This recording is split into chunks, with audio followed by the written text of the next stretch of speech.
It's Hoffman Show. We're on the Team 980. We are always live as well on the free Odyssey app. We're streaming live on YouTube too at the Team 980. Back after a day off yesterday. Hope everyone had a great time with Doc yesterday, including you, Anthony. You said it was fun, so I'm taking your word for it. So we're back. It's Friday. We're talking hoops, we're talking a little football, and we're also talking a little baseball today. Tobi's going to swing by in a little bit, and then Clint Yates as well today, talking about that Ken Rosenthal story that caught my eye earlier this week. Rizzo responded to it with the Junkies on Wednesday, I believe it was, and I told you we were going to talk about it on Friday. And we came through with not one, but two people who know baseball way better than I do. So that'll be coming up 4:30 and 6 o'clock with Tobi and with Yates. Also, because I was out yesterday, never read the comments at 5:30, but we start last night in the Garden. Not to be confused, Anthony, with the Garden. That's the one in Boston. The Garden, the one in New York. Yes, sir. Yeah. And that is where the New York Knicks, they just hit everything. And it was a rather uneventful Game 5 because of it. This series, in some ways, is really interesting, and in some ways, Anthony, is just heinously uninteresting. If role players hit shots and you get a slightly friendly whistle, you get to win. And that's kind of what happened last night. There is a couple of stretches in the second quarter where the game is in the balance, and I feel like the Knicks got a slightly friendly whistle, which happens. I'm not saying anything nefarious. I'm not going conspiracy theory Bill Simmons here, that like the NBA wants New York in the final. Like, I don't mean it in that way. Just in the same way that I thought Indiana got some calls in Game 4 at home, I thought the Knicks got a couple of calls in Game 5 at home, and this happens because, you know, when you're a human being, you make mistakes, and you're not perfect, even if you're an NBA, or maybe especially if you're an NBA referee, and no one is immune to the energy of a home crowd, and also sometimes you just miss stuff. And so, like, there was a couple of times where Karl Anthony Towns is driving, and I feel like he pushed off, or he had one block that was definitively a foul. I think it was on Obi Toppin. There was a drive, and, like, Reggie Miller and Stan Van Gundy were like, that was a foul. And in that same time period, the Knicks hit a couple of shots. Jalen Brunson was incredible in the first quarter. Cat has continually been outstanding when he's been on the floor and not in foul trouble. And so he's on the floor because he doesn't pick up a couple of calls. Brunson, who, by the way, is doing some just silly stuff away from the ball. Last night, he just grabs Benedict Matherin's jersey at one point. And I'm glad that the broadcast actually caught it. I saw it happen live, and I already started typing out a post. And then the broadcast showed the replay, and I was like, no. I saw it the first time because he was doing silly stuff the other night in Game 4 when he was getting frustrated. But he got away with it. Credit to him. Keeps on playing. And meanwhile, Indiana can't hit a shot to save their life. And that's how the Knicks won game 5. Excellent night from Brunson. Excellent night from Towns. Go back to Indiana, and now we see what happens. Yeah, I think the fact that the Knicks were able to sort of kind of dictate the pace of the game. This wasn't one of those high-scoring games. I think the high-scoring games more so favor the Indiana Pacers, and we've seen that when they went out and scored 138 or put up 130, and even their other one, I think they had 114. But the high-scoring games are the games where, the Pacers can get out in transition. They can get easier buckets. Yesterday, that didn't happen. I think New York was very good about limiting them. They essentially made Tyrese Halliburton a non-factor. He wasn't allowed to, dictate as much as he's done the last 4 games. So I think them just relying on their defense and, sort of kind of like taking those guys out of the game was huge. But also, I mean, I'm not going to bank on, Indiana missing as many wide open shots as they did. Like Nesmith had, he's been like super open the last couple of games, and he's come up short. So I think if he hits a couple of shots, like it is definitely a different ball game. They don't have 100 points. They how many did they have yesterday? Oh, 94. It was 111-94 the final. Yeah. They don't have 94. So they didn't, and the right guys didn't take enough shots. Like, yep, I mean, Nesmith, sure, he's 1 of 8, and it's 1 of 5 from 3. So, like, that's a terrible shooting night. Mm-hmm. But, like, actually, wow. Oh, that's threes. Okay, I thought I was looking at field goals for a second. I was like, that stat can't be right. But nobody in their starting lineup hit more than 1 3. Halliburton, 0 for 2. Nembhard, 0 for 1. Turner, 1 for 2. Nesmith, 1 for 5. Siakam, 1 for 3. That is not great. And nobody in their starting lineup hit more than 5 field goals. In fact, Benedict Mathurin's the only guy that hit more than 5 in the entire game. Siakam went 5 for 13. Yeah. Nesmith, 1 of 8. Turner, 2 for 3. Miles Turner took 3 shots in 24 minutes. That's not good enough. Andrew Nembhard, 3 for 8. Tyrese Halliburton, only 2 of 7. When he takes 16 shots, I'm pretty sure they're undefeated this year. He only got off 7 yesterday. Just for contrast, the Knicks, Bridges, 6 for 12. Towns, 10 for 20. Brunson, 12 for 18, en route to his 32 points. And I think you can say, like, oh, well, were the Pacers aggressive enough? I think the Knicks did a good job defensively. Like, I think that they were able to force Halliburton into some areas of the floor where he had to, move the ball and give it up. They're able to get the ball late in the clock to guys like Nembhard. And those are choices that teams make, right? Can you funnel the ball in your rotations to be like, we're going to leave Andrew Nembhard open? And if Andrew Nembhard beats us, good luck Pacers in the NBA Finals. We're not letting Tyrese Halliburton, who just dropped 40 on us, 40, 15, 12, 4 steals, 0 turnovers. First, not just playoff game, first game in NBA history that a player's ever done that. We're not letting you do that again. And I think the Knicks did a good enough job last night, along with obviously some misses. But to me, it's less the percentages and more the attempts. And Indiana, a team that doesn't turn it over a whole lot, has 20 turnovers as a team last night. And that obviously is a huge difference as well. Yeah, the 20 turnovers is definitely a lot. I think also the Knicks just, again, piggybacking off the defensive intensity, Jalen Brunson finally, was out there making a concerted effort. I thought, throughout the entire series, he was the one that they were picking at.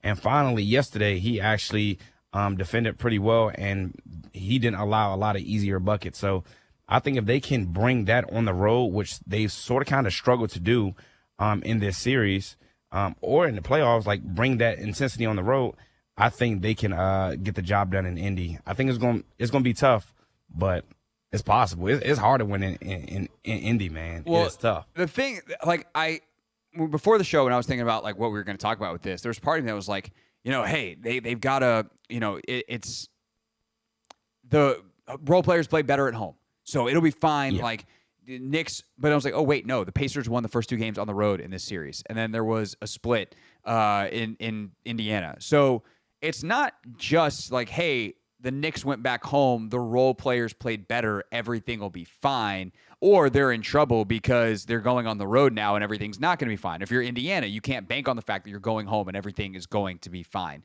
this to me is the question is like, one, how does Halliburton come out? If he controls the pace, Indiana probably wins. And not that nothing else matters, but on the list of things that matter, that is probably the number one thing on the hierarchy. You mentioned the pace of this one was a little bit slower. The pace of the games where the Pacers are winning is much higher. Can Halliburton dictate pace? And if that's the case, is he doing it with attacking the rim, also taking some threes earlier in the clock, being willing to say, I'm going to hunt my shots? And how does Rick Carlisle, one of the best coaches in the sport, create those shots? Like, those are, to me, the questions going into Game 6. Yeah, and I think just adding off that, again, pace. So if at the end of the first quarter it's 35-30 in favor of the Knicks, I'm probably leaning the Pacers, to be favored in the game, even if they are trailing, just because of how fast it is. You gotta be in the 20s. It gotta be a low scoring affair. 27-23 last night after one. Exactly. So I think that's the kind of ball game we need to see. And then to also hold Indiana to 45 points in the first half, I think that's huge. So yeah, defense dictating the pace, and then also Jalen Brunson and Karl-Anthony Towns. Karl-Anthony Towns went out there and had 24 again, so he's getting some help right now. So Towns has been, when on the floor, incredibly effective. Mm-hmm. He's had a great series when he's on the floor. The problem is, he's on with TNT postgame, and Charles Barkley's like, why you commit so many dumb fouls? And Karl-Anthony Towns goes, only God knows. And I'm like, unfortunately for you, Carl, that seems to be the answer, because you can't stop. You certainly don't know. And he knows they're dumb fouls. Like, it makes no – pushing a dude in the back, that is a foul. But he got away. He also got away with some of them last night. And, like, again, I promise I'm not doing a bit. Like, I almost feel bad saying it because it sounds like, oh, you're just drumming up. Like, no. Like, refs miss calls in games, in basketball especially. Like, there's too many possessions for them to be perfect. And if you miss two versus, like, if you catch 2 of 4 instead of letting 4 go, those are 2 extra fouls on Karl Towns. He's not on the. It's a totally different ball game.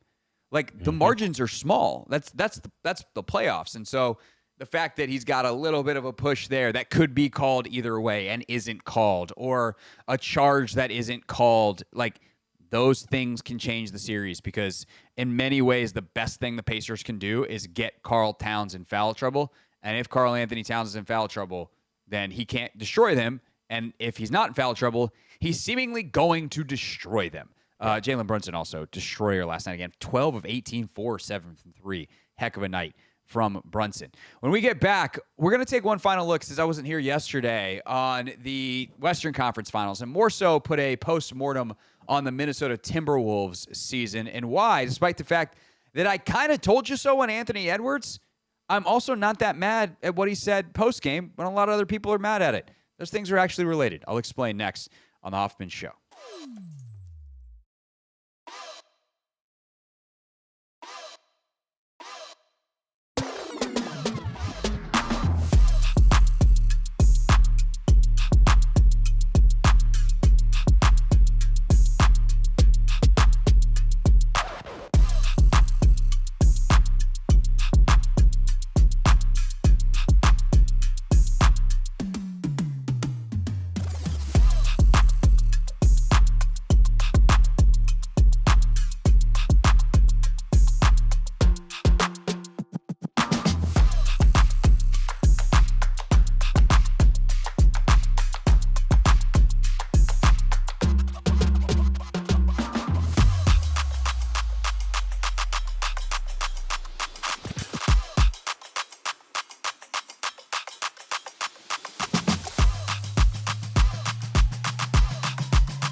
The Hoffman Show. We're on the Team 980. We're always live as well on the free Odyssey app, streaming live on YouTube too at the Team 980. Tobi Altizer going to pop over here in a few minutes to talk about the Nationals and answer the question, are the Nationals now amongst Major League Baseball's bottom feeders? That is the premise that was put forth by Ken Rosenthal of The Athletic this week. Been waiting to talk to Tobi about this all week, and Altizer is going to stop by in just a few. Of course, Tobi, the host of our Bustin' Loose Baseball podcast. But right now, going to talk about this. Anthony Edwards was asked post-game about his reflections of losing in the Western Conference Finals. And the 23-year-old star of the Minnesota Timberwolves said this, question included in this soundbite. Here we go. Won a gold medal, so you know what it's like to be a champ. You know what it's like knowing what it's like to be on the winning side. How much does it hurt, and what does it feel like to come up short of the finals 2 years in a row? It's exciting. I don't know why people would think it would hurt. I mean, it's exciting for me. I'm 23. I get to do it a whole bunch of times. I'm hurt more so for myself, for Mike. I came up short for Mike. Like I said, we tried last year. We couldn't get it. We tried again this year. We're gonna try again next year. But hurting is a terrible word to use. I'm good. Yeah. And predictably, people hated that. People hate it. People would like to see their athletes just absolutely self-flagellate after they lose. Just, it's the worst thing that's ever happened. I can't believe, I don't know how I'm going to go on. I'm going to cry myself to sleep. I'm not going to eat for a month. Like, that's what people want. Anthony Edwards is 23 years old. He's made 2 straight Western Conference Finals. He's rich as hell. Like, his life is going to be fine. And I don't even know if he's coming at it from the perspective of, like, I got a bunch of other stuff outside of basketball. You know, someone like Nikola Jokic, I think you'd imagine that. You know, hey, how much does it hurt? Yeah, it sucks, but I get to go drink beer and play with my horses. Like, I got other stuff. My life is good. I love my wife and my kids, and I get to go be with my family. Like, it's not even necessarily that with Anthony Edwards, although that might be part of it, that he's got other things that he values in life beyond basketball, which is, that makes you human. It makes you also a better basketball player. Being a well-balanced person makes you better at your job in all jobs. But there's also just the reality that, like, it didn't say he didn't care about losing. Making Western Conference Finals at 23 years old is hard. Winning the NBA championship at 23 years old is basically impossible. Like, the only guys that have really won a title that young are Magic and Bird. Like, and Magic did it with Kareem, who was probably the best player in the league at the time. So that gets counted in through the lens of history as Magic Johnson's first of 5 titles. And sure, but in many ways it should be seen, if we're being cynical about it, in the same way that it was the first of Kobe's 5 when he won it with Shaq. The best player on the first Lakers championship team with Kobe Bryant and Shaquille O'Neal was Shaquille O'Neal. By the second title, they were closer to equals, and by the third, maybe Kobe was better. But Shaq was the most dominant force in the league by a mile that first year. He was ridiculous, too, in those playoffs, in those finals, everything. And Kareem Abdul-Jabbar in 1980 was the best basketball player on the planet. And he was still one of the best all the way through most of that run.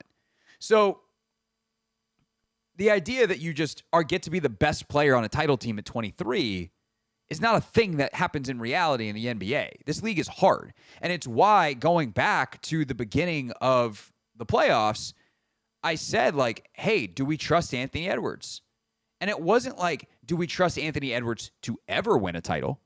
Do we trust Anthony Edwards' ability to get better? Like, I actually do trust his ability to get better. What I didn't trust was that he could be consistent enough against a team the caliber of Oklahoma City, who's got depth in numbers despite their youth, that he could be good enough to override that.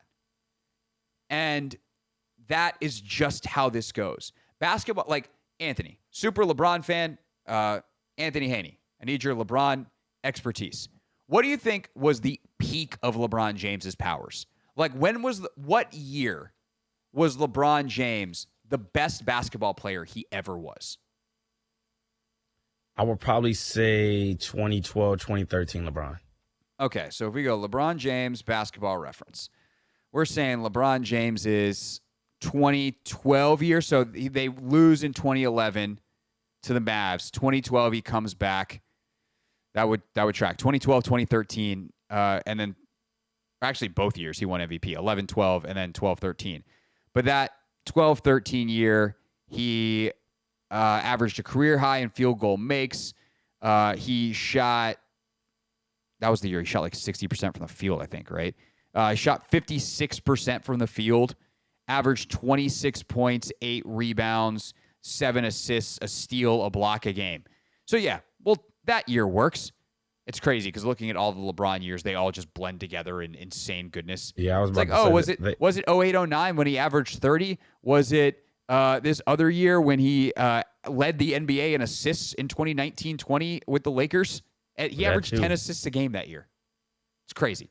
But I think you're probably right. That was about the peak of his powers. It's either that, it's that stretch from like 2012 to about this is peak athleticism. So that's more sort of how I was going off. Well, it's everything, right? Yeah. It's like, when do you have the know-how and the skill, but also you haven't lost your athleticism yet. So like eventually you have this wily know-how that allows you to continue to play into your 30s. And depending on your skill set, a guy like Steph Curry you could argue some of Steph Curry's years were like in his early 30s. Were his best years because he wasn't a guy that relied upon his vertical abilities, his quickness. It was savvy and timing and rhythm and the skill of shooting, which he was always great at and somehow seemed to get better at and would add new ways that he could create shots to his game. NBA players aren't fully formed. So if we go even the earliest of that, 2012, 2013, that is LeBron James's age 28 season. 28. The year he averaged 30 was 07-08, his second to last year in Cleveland. That's the season that Anthony Edwards is in right now. And that was he averaged 30, but he also did it on, where are we at with LeBron? 48% shooting. It was his career high in field goal attempts. He shot it over almost 22 times a game that year. Dang. And that's in the 2007-2008 NBA at the pace that they played at back then. Mm-hmm. So, I'm not saying Anthony Edwards is going to become LeBron James, but I'm just saying we're 5 years in Anthony Edwards from the age that we said LeBron James started the best years of his career. And that same thing is true for every single great player. And so while I think Anthony Edwards is correct in saying, like, I feel, and I'm glad he said this because it is important, right? These times, ask Kevin Durant, by the way, Ant's favorite player. Like, hey, man, 2012 finals, how often did you think you and Russ and James were going? Turns out that was the last series you ever played together because Presti traded Harden that offseason, right? He and Russ are up 3-1 in 2015 or 2016. Game 6 Clay. Warriors on to the finals, where they ironically blow the 3-1 lead.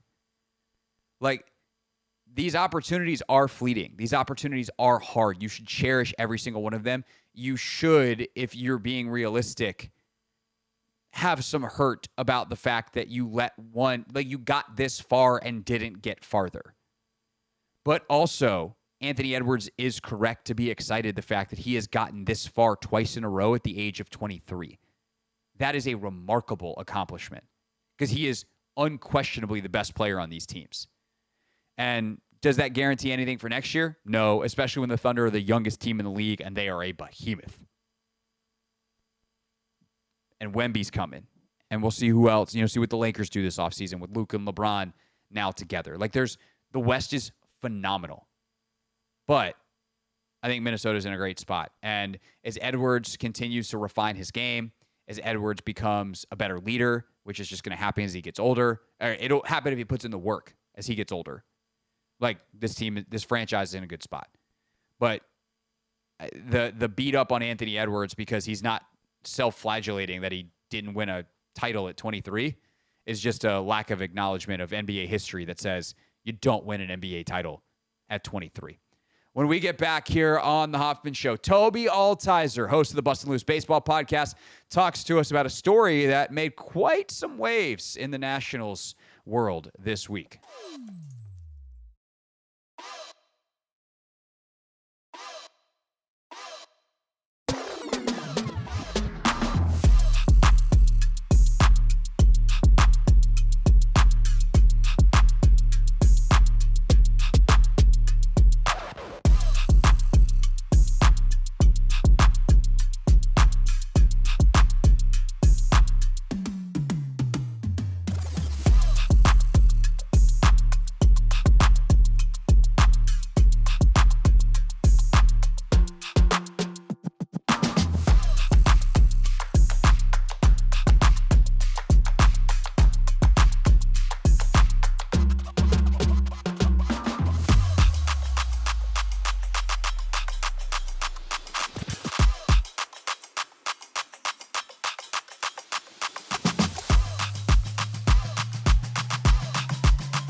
Show. We're on the Team 980, always live as well on the free Odyssey app. Talking a little bit of baseball on this Friday. We told you we were on this story all week. We were going to do this, and Tobi Altizer, co-host of the Bustin' Loose Baseball Podcast, is with us to talk about an article that Ken Rosenthal wrote in The Athletic that essentially the premise, Tobi, is that the Nats have become Major League Baseball's, or one of Major League Baseball's bottom feeders. Mike Rizzo responded Wednesday on the Junkies. It has been talk about town all week. And I think there's this natural reflex to defend Rizzo and defend the Nats. So when you read the article, what did you think?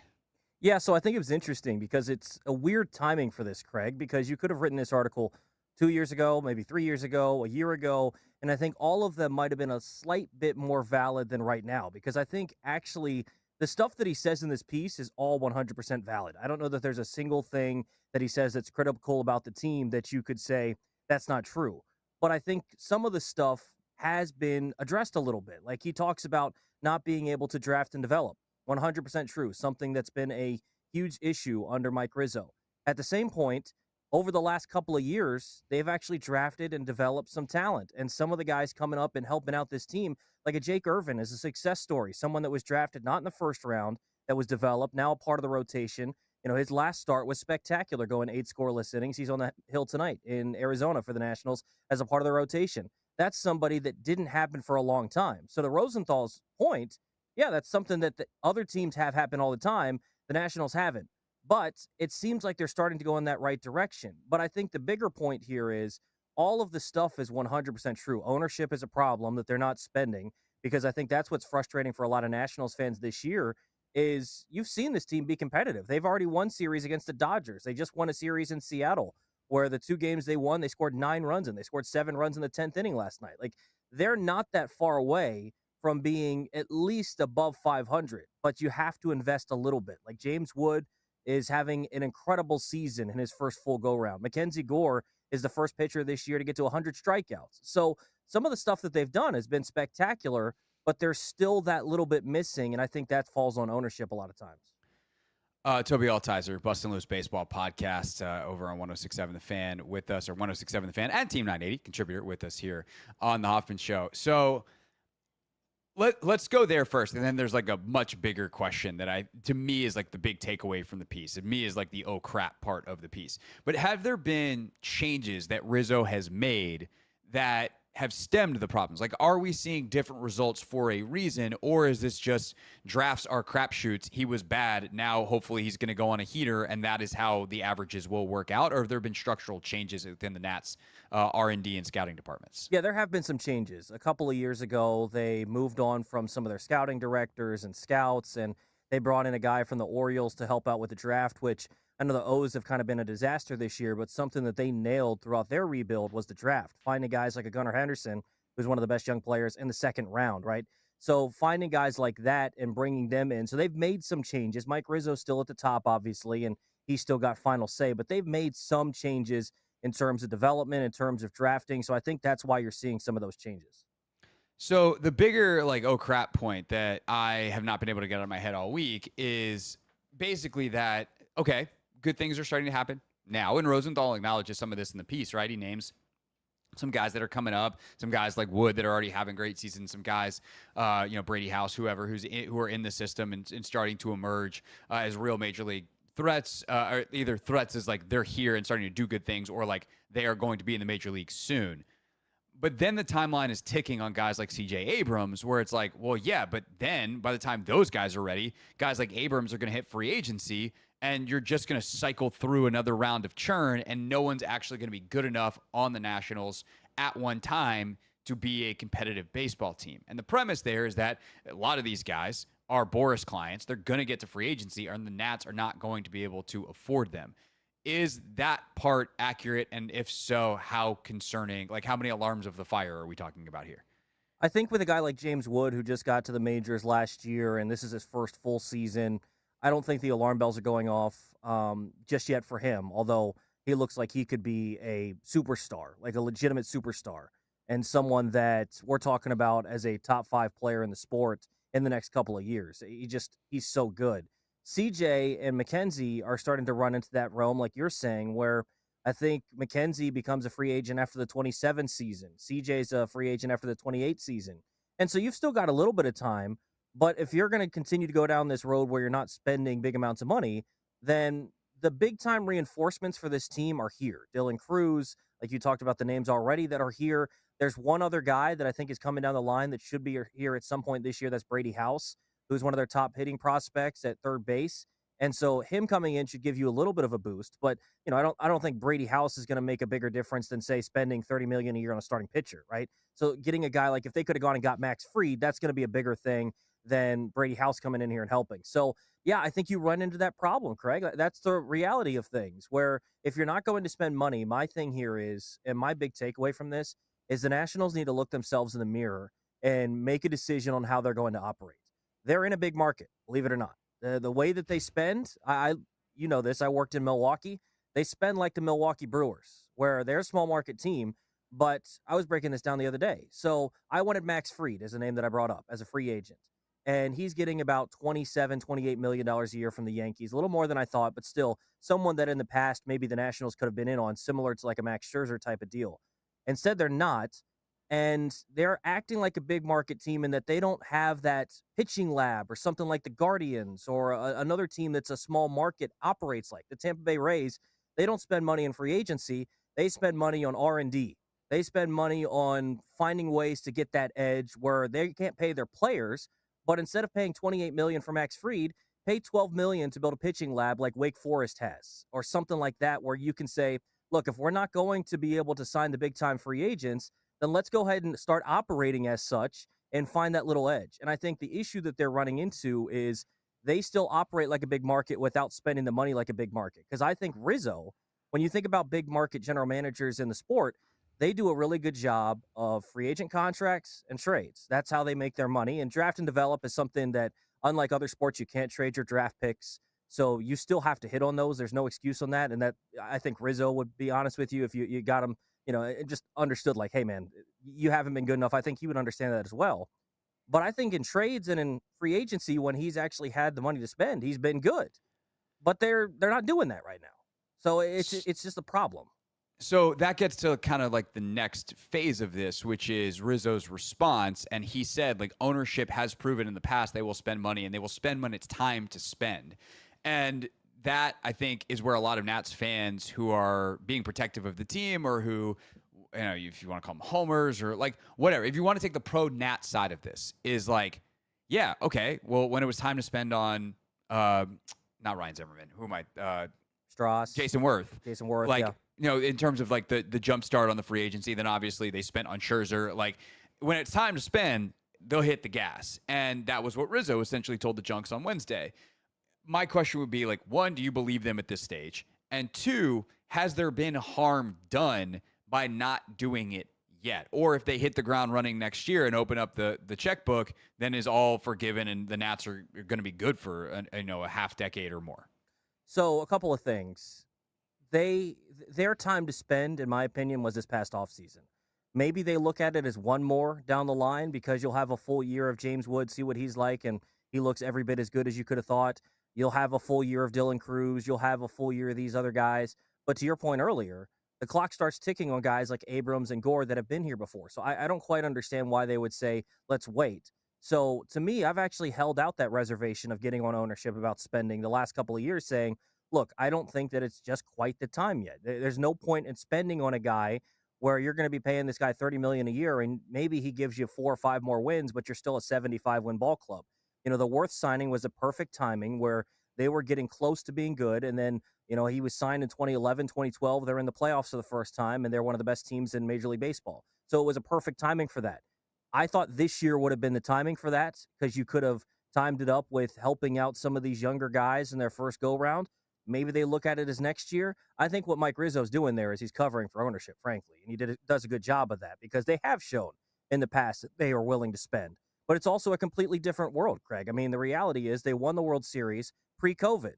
A lot of their business stuff has been hurt post-COVID. And so you wonder how much do they actually have to spend, and are they really in a bit of a pickle here with, yeah, you want them to go spend on free agents, but maybe they don't have the capital like they did pre-COVID.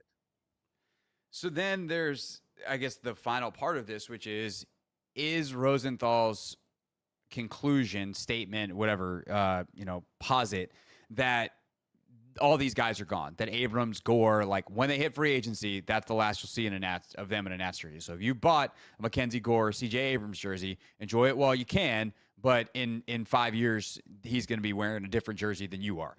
Is that fair? Is that accurate? Or do you give the Nationals a chance to retain some of this in-house talent longer than their cost-controlled contracts extend?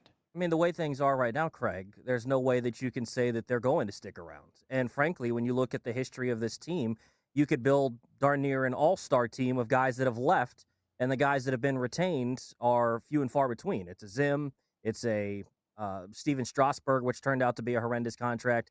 It's not many. I mean, look at all the guys that have left. Anthony Rendon, obviously, he's been injured. It would have been wrong to sign either one of Strasburg or Rendon. Who would have thought that? But Rendon's Right. gone, Harper's gone, Soto's gone, Turner's gone, like so many dudes. And some of those were traded away, understanding that maybe you couldn't. Well, right. You sign understand them. that you're not going to Correct. retain them. So you get the value, which is like smart management, but also it'd be better to have good baseball players. Yeah, and I think that's what just so hurts right now for a lot of Nationals fans is you're looking at guys right now that look like legitimate superstars, because that's what's so weird about this team right now is they're below 500. I think in terms of the expectations that not the fans set, but the actual team themselves in terms of Mike Rizzo and Davey Martinez. They told everyone that would listen in West Palm at spring training, hey, we're trying to win this year. The actions in the offseason didn't necessarily say that, but from their mouth, they were saying they were trying to win. So if you're holding them that expectation, they're a little bit underwhelming. But CJ Abrams, he's been in a bit of a skid recently, but his offensive numbers overall, he's one of the best hitting shortstops in the league. Mackenzie Gore is leading the league in strikeouts, looks like an ace, took another step this year. James Wood looks like he could win an MVP in a couple of seasons, and the comp that he's getting because of size and the way he plays is Aaron Judge, who's the best hitter in baseball right now. So I think it's showing like they're going in the right direction. They're going up and up and up, but they need to have that little bit more. And I think that's the frustration, because if they had, say, a bopper in right field, a guy that could give you 25, 30 homers, if they had another pitcher in the rotation so that you're not throwing out Trevor Williams every fifth day and maybe he's more in a reserve sort of role, if you had those sorts of things, if you had a bullpen that you could rely on, this team could be well above 500 or at least above 500 for sure. And they're not there because there just hasn't been that investment. So I don't think it's unfair to say that all these guys could end up leaving, but I also don't think it's something that if you're a Nationals fan, man, just go look at 2028 and figure what it's going to look like without Gore and without Abrams. Like, I don't think it's worth doing that yet, because that's still a time in the future. And Gore is a Boris guy. Abrams is not. Maybe you could find a way to get something done with Abrams. And also, too, I think having, James Wood is a Boris guy. That's the guy to me that I'd be immediately contacting him right now. Boris loves to get his guys to free agency. Maybe you could work something out because James Wood is from the area. I mean, he's from Maryland, Rockville area, and maybe you could find something there. His family's at all these games. He's a soft-spoken guy, seems to really enjoy having his family around. Maybe you could try to find something there. I'm not sure if that would be able to win him over or whatever.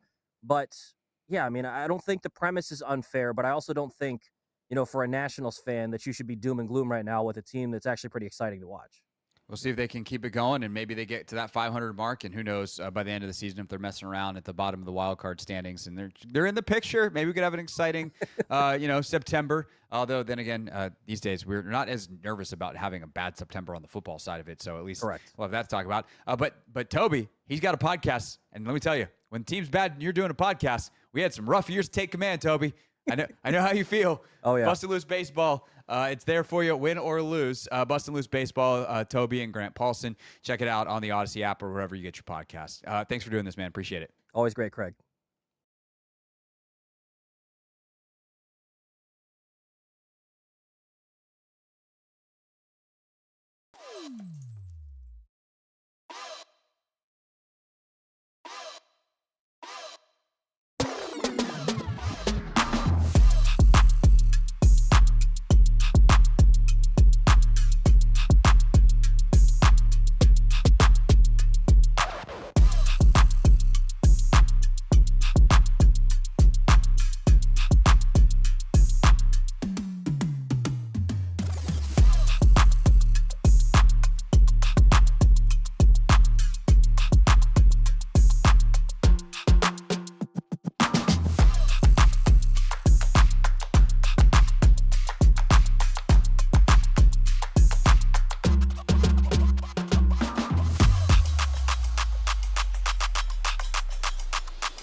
It's Hoffman Show. We're on the Team 980, always live as well on the free Odyssey app, streaming live on YouTube too at the Team 980. 5 o'clock. If you want to know what Logan Paulsen and I thought of the Commanders OTA session on Wednesday, and you haven't heard it yet, coming right to you. Take command style. So that'll be coming up in just a little bit. Never read the comments coming up at 5:30. But real quick before the break here, we got a couple of minutes to yap about Anthony Haney. A big game tonight at the artist formerly known as the Entertainment and Sports Arena, now Care First Arena. That's where the Mystics are going to take on the New York Liberty. A New York Liberty team, Anthony, that is probably the second best team in the WNBA so far this season. The Minnesota Lynx are undefeated and crushing people. Nafisa Collier has been the best player in the league so far. The Liberty have been fantastic, but they barely last weekend beat a Indiana Fever team that the Mystics just beat. Granted, they had Caitlin Clark when that matchup happened. The Mystics obviously did not when they won in Baltimore on Wednesday. But they last night were in a dogfight with the Golden State Valkyrie, the expansion team, which has really played, I think, much better than certainly I anticipated. They have a lot of players that are international players. It's just a lot of players that you haven't really heard of. And they've been able to put together a nice crew. They play well together, all that kind of stuff. And as a result, they really pushed New York last night at home, like Golden State on the road at Barclays Center. And so now you got New York, second night of a back-to-back against this scrappy, hungry, talented Mystics team that is still coming together. But you're starting to see some signs that this team, again, I don't think they're going to be top of the league this year, but you see this young core coming together. Like the game Shakira Austin had Wednesday night, and I would not want to play this Washington team. So this is a great test for the Mystics tonight. Definitely a good test, and like you said, like we're still coming together. Wednesday was the first game. We had Brittany, Aaliyah, and I'm forgetting Shakira. Yeah, my bad. All played together. So again, like they got to work out some kinks. Also, I know coming into the season, Coach Johnson didn't necessarily want B Sykes on the ball, but she's been thrust into that role because of the injury to Georgia. So figuring that out as well. So I think that's what the beginning of the season is for, though, working out those kinks. And then, as we get towards the middle of the season and things of that nature, I think we'll start to, really hit our stride. But that win on Wednesday was pretty encouraging because, again, the Fever is still loaded, like with talent. So this is a good test to, see where we are, and we'll go from there. The incredible, high IQ nature of some of their players is just so much fun to watch, and specifically Sonia Citron, the rookie who had 13 points the other night, actually got off 12 shots, which feels like more than when you watch. She just, oh, that's nice bucket. She just finds ways to get shots off that are good quality shots, and as a result, she's shooting a very high percentage for a guard this season. And that's with going 0-4 from three, which is not her nature. She was shooting near 50% from three before that game on Wednesday night.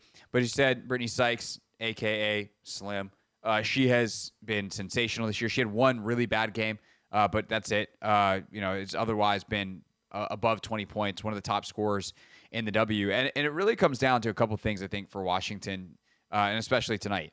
One, do you have an answer for Stewie, who last night had an SGA-esque, was it 16 trips to the line, I think?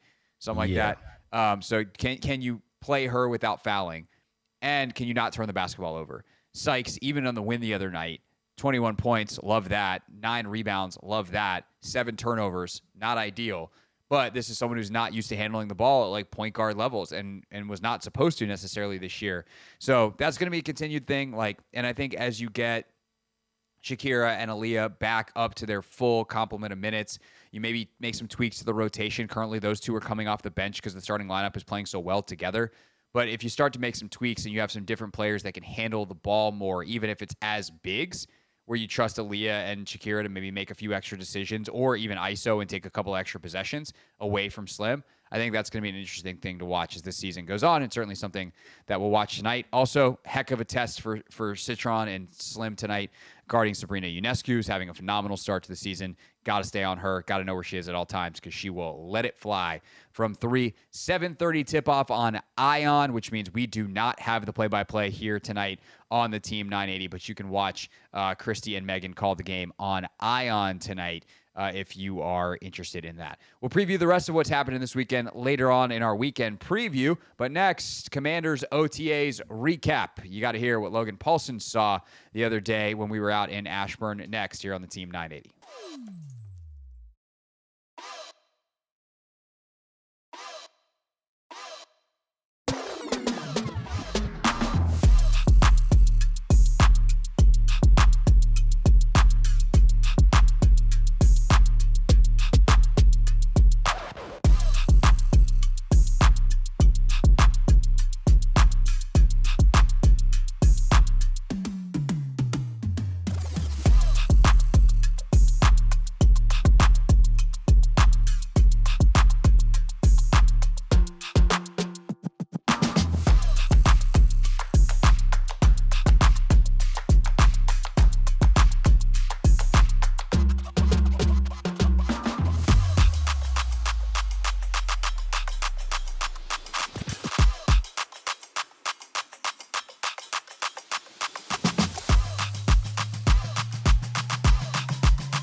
always live as well, the free Odyssey app. Hour number 2 here of the show will include a Friday edition of Never Read the Comments coming up at 5:30. 6 o'clock, Clinton Yates on the Ken Rosenthal Nats story that has been floating around all week. We just talked to Tobi Altizer about it at 4:30 if you missed it and want to check that out later on the podcast. Speaking of podcasts, though, today's edition of Not My Beat, still unloading everything from the Commanders OTA session on Wednesday. And Logan Paulsen and I talked about the guys that weren't there in a conversation that's probably worth your time if you got some time this weekend, talking about Laramie Tunsil, talking about Terry McLaurin, talking about Marshawn Lattimore, contracts, other things. We got into it all. But as for the guys that were there, this is what we thought as today's edition of Not My Beat. Take Command podcast. Logan Paulsen there, Craig Hoffman here, and we have now reached the, hey, who did well and who didn't in one singular practice portion. But we did promise, Logan, on the Monday show, we'd have all the answers to every question after one practice. So this is the part where we give away all the answers to everything. Very critical, yeah. Yeah. Do you feel ready to do that, or do you feel like you might need next week?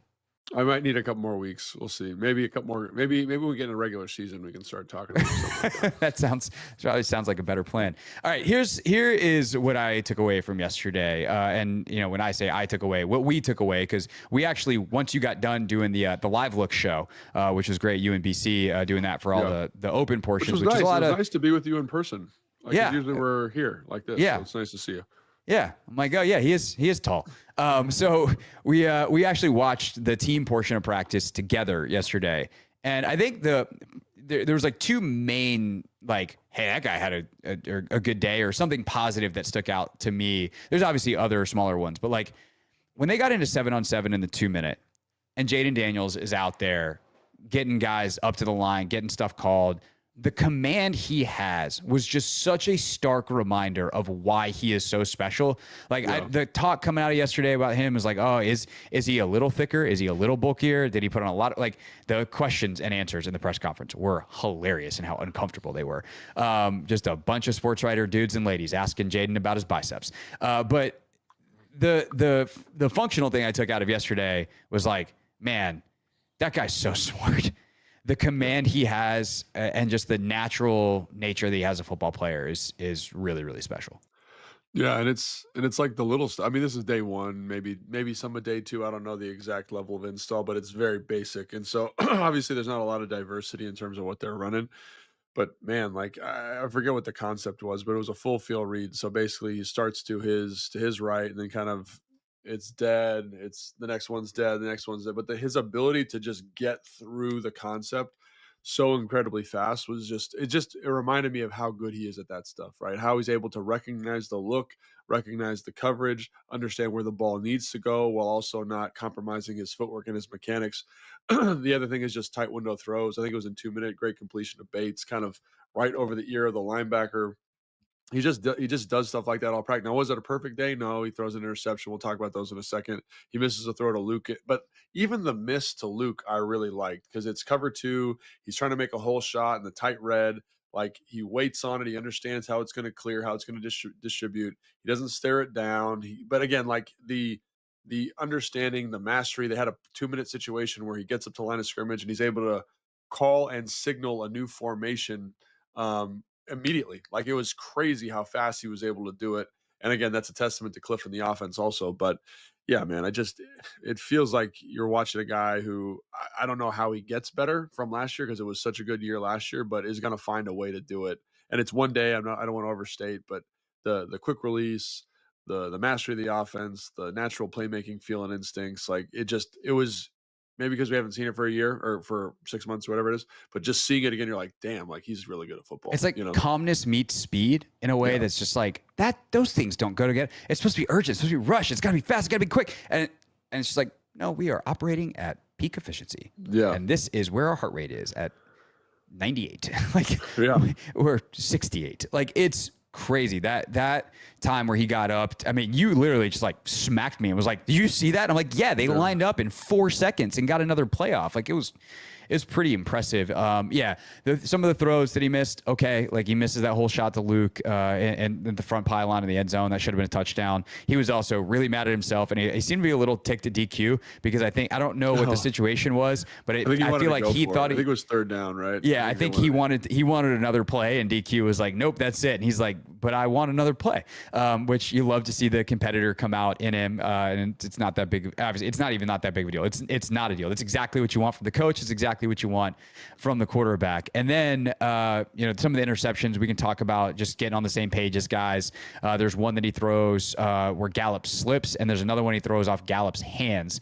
And the one, I'm trying to remember which one was which. I think the one where he slipped, I think, is picked off by Trey Amos, who had one heck of a day. He's the other guy that like stood out yesterday, and I'm like, whoa, that guy looks like he is ready to play NFL football right now. And again, that's the emotional, guttural response. Intellectually, you have to calm down and go, it's one mini camp or one OTA practice, but Trey Amos looks like an NFL football player, Logan, and you'll love to see it. Yeah, because there's times where they don't look like NFL football players, and you're like, oh, this is not good, right? And so obviously, like for him to come out and have the day that he had, like the size, the speed, the instincts, all the stuff that you saw in college, you all kind of saw it translating over. And again, it's day one install, so it's not overly complicated from a formation standpoint, not overly, in terms of what they're seeing from the offense. It's not overly complicated from a defensive standpoint, but to get those competitive reps against Michael Gallup, who I think is a pretty good player. And, I think Michael Gallup looks pretty good. I think there's a little bit of like getting your football legs back under you a little bit going on there too with some of the slips and stuff. But in terms of his movement skills, that's pretty high level. Trey Amos definitely stuck out. I thought Mikey Sanders still had a pretty solid day. Like you just see, I was thinking about this yesterday after practice as I was leaving. Like it's nice when you've got a bunch of guys in the secondary who have really good ball skills, really good feel for the football. Like there was one where Mikey got beat, but he's able to get back in phase and able to get his hand on the football, right? Trey Amos, same thing. And when you got a bunch of dudes like that, Harris, what's his first name? Will Harris, is that his name? The safety, yeah. Yeah, like I was really impressed with him and his ability to line up in the slot and cover like straight receivers. And I was thinking about his ability to track and stay in phase and do some stuff. And you're like, man, like that's going to give them so much more flexibility. And again, I love Jeremy Chin. I love what he brought from a physicality, from a tackling standpoint. But having the ability to take guys and think about, like Quan didn't practice yesterday because he was on the side doing whatever. I don't know what his status is. But having Quan who can cover a receiver, having Harris who can cover a receiver with Jonathan Jones, all these guys that are really instinctive coverage players, all of a sudden on the field together, and in a multitude of amalgamations, I think is pretty exciting. So that was something that stuck out to me. Not only was Trey Amos on it, but I just love the flexibility that they had from a personnel standpoint. There's times where with the threes, obviously Kane Medrano's playing kind of that big nickel spot. Like they just like the personnel, the flexibility, the coverage flexibility specifically really stood out to me. Yeah, it's something you actually commented to me out at one point. I think it's with the threes, maybe it's with the twos. At some point they're all mixing and matching too, so it's hard to like. It's something that I actually enjoy about their practices, and I think it's good, right? Because you just never know who's going to wind up playing with who. So this time of year, they might have the one receivers with the third quarterback, and you got Debo out there catching balls from Sam Hartman, and you're like, that never happened before, and will never happen. Once we get into the fall or deeper, closer to the season, they won't even do that like at the end of training camp. But like for now, you're just trying to get everybody the right amount of reps and kind of even it out. And so you wind up with some mixed matching on defense too. But Dominique Hampton and Kane Medrano are out there together. And the amount of space those guys, as one who probably could convert to safety in Medrano based off his movement skills, and one who is a converted safety in Hampton can cover, is really, really like expansive. And so I think that's that's nice to think about the options. And I feel like it's easy to get carried away this time of year with options, but to know that you have these potential solutions to problems that you didn't necessarily have last year. And certain situations that if you're in third and long, like let's throw those guys out there in a dime package and let's cover a zillion yards of space. Like to see it in person was pretty cool. And I think to that point too, though, it's like you love again, like you love that because there's times where you watch practice and you're like, man, that guy's never going to play football for this team. Like he'll never do it. And I've done that before. I've been on teams. You're like, man, this guy, he's here, but he's probably not going to play. And so when you see kind of your developmental practice squad, fringe roster guys out there and they're moving around, you say, maybe not this year, but at some point, if they get elevated from practice squad or if they're on the 53 and they got to play, like I kind of like what the flexibility they bring to the defense, how they can cover, how they kind of fit this modern iteration of what it means to be a coverage linebacker. And I think that's cool, So again, like obviously, Bobby and Frankie aren't doing a whole lot. I think they take the first two plays of each period. And then it's Jordan McGee, who I was really impressed with. And then like kind of I loved how they got to some flexible stuff from, hey, this linebacker's in, hey, this safety's in. We were talking about some of the UDFA guys, number 47. I forget his name off the top of my head. He's from Jackson State. But, like to see that body type out there, the way he can cover a slot guy, just the flexible, you mentioned this last year. It's like they have a type, right? It's Robert these McDaniel, long, by the way, the UDFA from Jackson State. yeah, these long kind of athletic guys that, again, are they going to make the team? I'm not saying they're going to make the team, but you just see a path where they could be significant contributors because of their movement skills, because of their size, because of their length.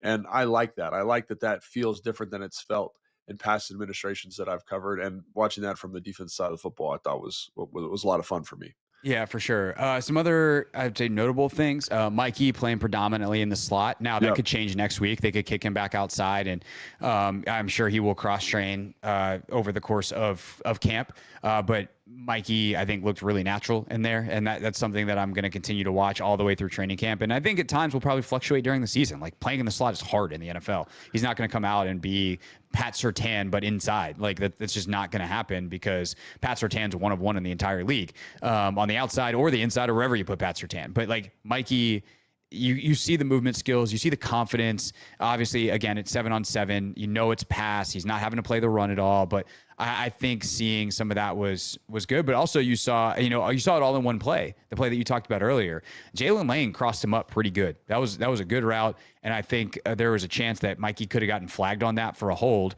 as Lane got back across his face. They had to the refs outside. out there, by the way. They did have referees, and they did throw PIs, and they did some stuff. Yeah. So yeah, but so I think he got away with it. But I got lucky where that's where my eyes were on that play, and so I was watching those two.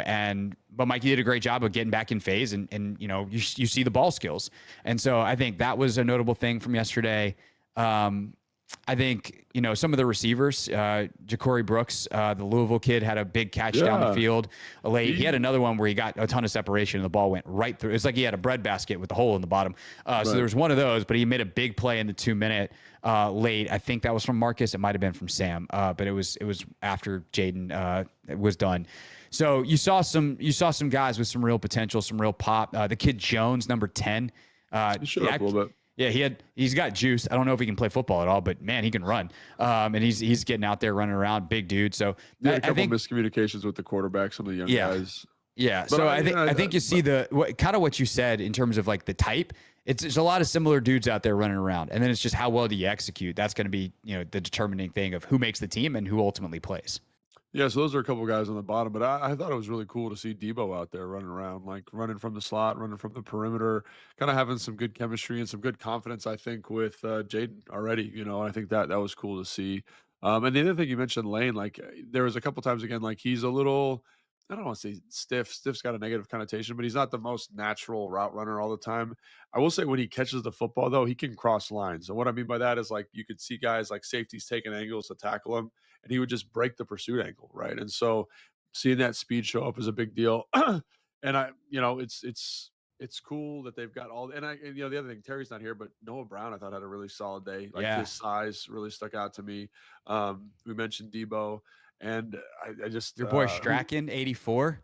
Dude, he's a tall drink of water, man. He's like 6'5", 6'6". He made a couple plays. So it's the first day, but I think there is a lot of excitement around the receivers, a lot of excitement around the DBs.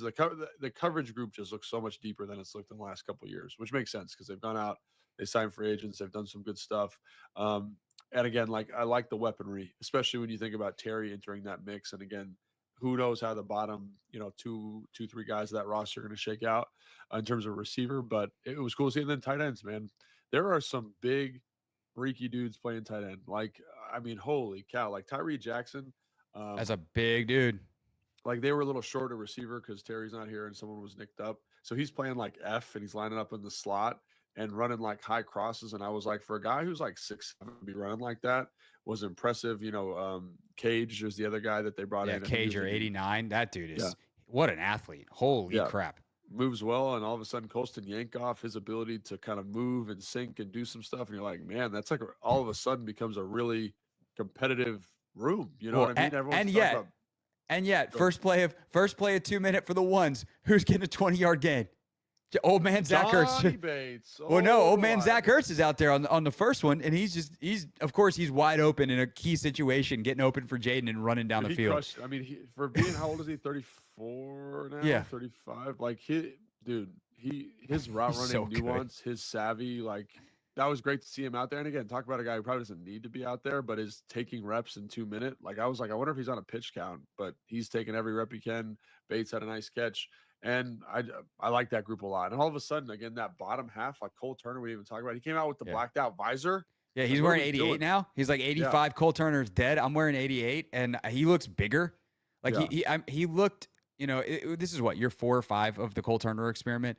But he finally, I feel like, looks like a tight end, like as opposed to a stretched out receiver. Yeah. You're like, are you just a slow receiver? And now he's built like a tight end. And I think it's helped his running mechanics too, just being a little bit thicker, a little bit more powerful. But yeah, like talk about like he's 6'6". Tyree Jackson's 6'7". It looks like he's 6'8". I mean, he's 6'7". And then obviously Cager is like 6'5", 6'6", and can run. And so like that group, again, I don't know how they do it every year here, but they've just got a bunch of freaky tall, really athletic dudes that can catch footballs at a high level. And again, like Ben Sinnott got a couple reps, but man, like that room to me is going to be really interesting because the receivers that you kind of feel the top, in a way. I really felt the bottom of the tight end room in a way that I was not expecting coming into this OTA. And again, it's one day, but they definitely showed up in a nice way. Yeah, that's going to be a very, very interesting group to watch for sure. Anybody else? I mean, we haven't talked at all about the linemen because the linemen just did individual drills against each other with the pads. way end of the field. As far away from us as possible. Mitch Tischler had him on the show yesterday. He's like, I took that as a personal attack because all Mitch wants to do is watch and talk about the linemen. So much to Tischler's chagrin, the linemen were way down. Coleman was definitely working in at guard. Tunsil's not there. Connerly looked like he was working tackle stuff, but I also may have missed some guard reps. I have no idea. It was far down. And it's really hard to tell because they're just kind of mix matching and doing different stuff. And who was the guard and who was the tackle on that one? We don't even know because they're like kind of in the same stance. So and it's a 2-man drill. So like who knows which side the center's on? So like it's hard to tell on the lineman. The only other thing I'll say on the lineman is you realize how big you have to be to make Daron Payne look small? Yeah. You have to be Javon Kinlaw big. That is the biggest dude I've ever seen in my life. Huge, man. And like he looked like a freaking comic book character. You know what I mean? Like he in the stretch line, and they didn't do like they did some defensive line stuff. Some of the guys flashed down there doing pass rush drills, but they're not. It's against Ryan Kerrigan, and I love Ryan Kerrigan, but he's not like he's not an NFL offensive. He's not Trent Williams. Tell you that much. Yeah, but man, he was just jogging around, and I was like, this dude is a beast. Like he's got the black sweatpants on, he's got black long sleeves on. You're just like, he looks like a house, man. He looks like a house. And he's twitched up, but I'm not like a huge human being. I'm also not a small dude. Like I think people think because I sit in a square opposite of you, like Logan's 6'5", 270. Like we played NFL tight end. Logan's a large human being by pretty much any standard. I'm 6 foot 190. Like that's not small. Javon Kinlaw's calf is the size of my quad. He's a big dude, man. And you see, and again, like it's one of those guys, man, where it's like if it clicks, like it's gonna be devastating. Like it will be devastating. And you just hope that it kind of the coaching speaks to him, the environment speaks to him. But the other guy that looked huge was Dominique Hampton. We talked about a guy that put on weight. Everyone's been talking about Jaden Daniels. To me, he looked the same. Like I don't understand why everyone's talking about him. I'm sure he looks shredded in the picture. Jaden's a little thicker, but like that one picture, he was like I think celebrating, flexing a little bit, and it popped just right. Camera caught him at the right time, and they did a funny SpongeBob meme with giant arms, and next thing you know, Jaden's fielding 7 questions about are you thicker? Yeah, that's going to be something coming down the pipe here about stop posting pictures about Jaden's arms here because we don't want to answer questions about him. But yeah, Dominique Hampton, like you can tell he's been in the weight room. He looked jacked and I think ready for that linebacker conversion. So First day, really exciting. And we didn't talk about the running backs because like they don't really do anything. I wasted a rep watching. I tried to watch Bill at one point, and I was like, and then he just like walked into a linebacker because he's the check down, and I was like, cool. Didn't see anything on this play. Good job, but at least I can say I watched him for a rep. Yeah, and so I mean, maybe if you want to talk about running backs, like Casimir Allen's over there, like Wiley's over there. Brian Robinson was catching punts. I don't know if he's doing that for laughs, but like he did that, So maybe he's trying to diversify what he's doing. So yeah, running backs, OTAs. If you're a running back fan, not a great time for you because it's check downs and all sorts of nonsense. So as they get more involved, we'll keep you updated. Yeah.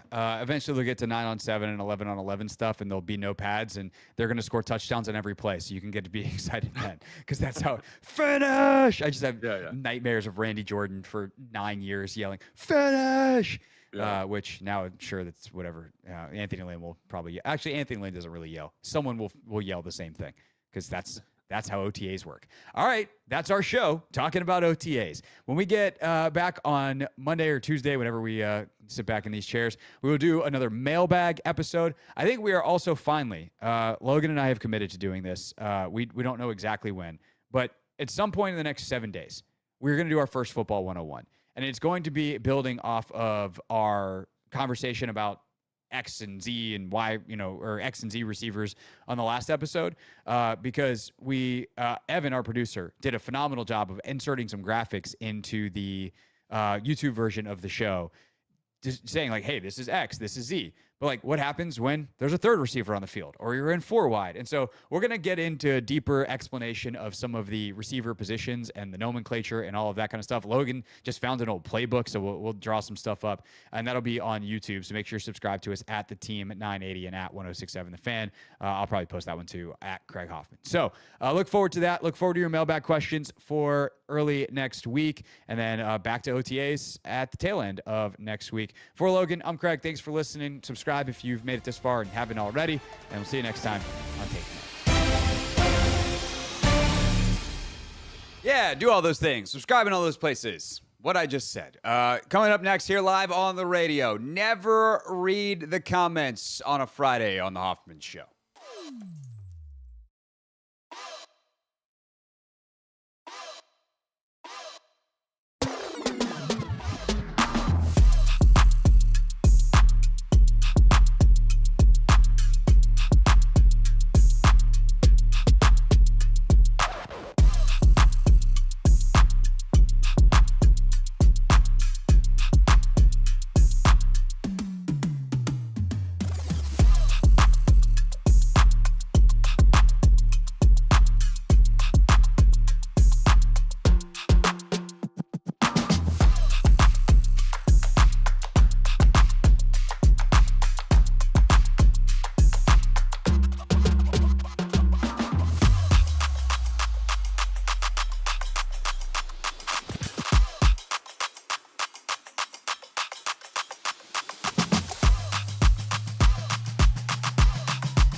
Oh my God! It's the Hoffman Show. We're on the Team 980. We're always live as well on the free Odyssey apps.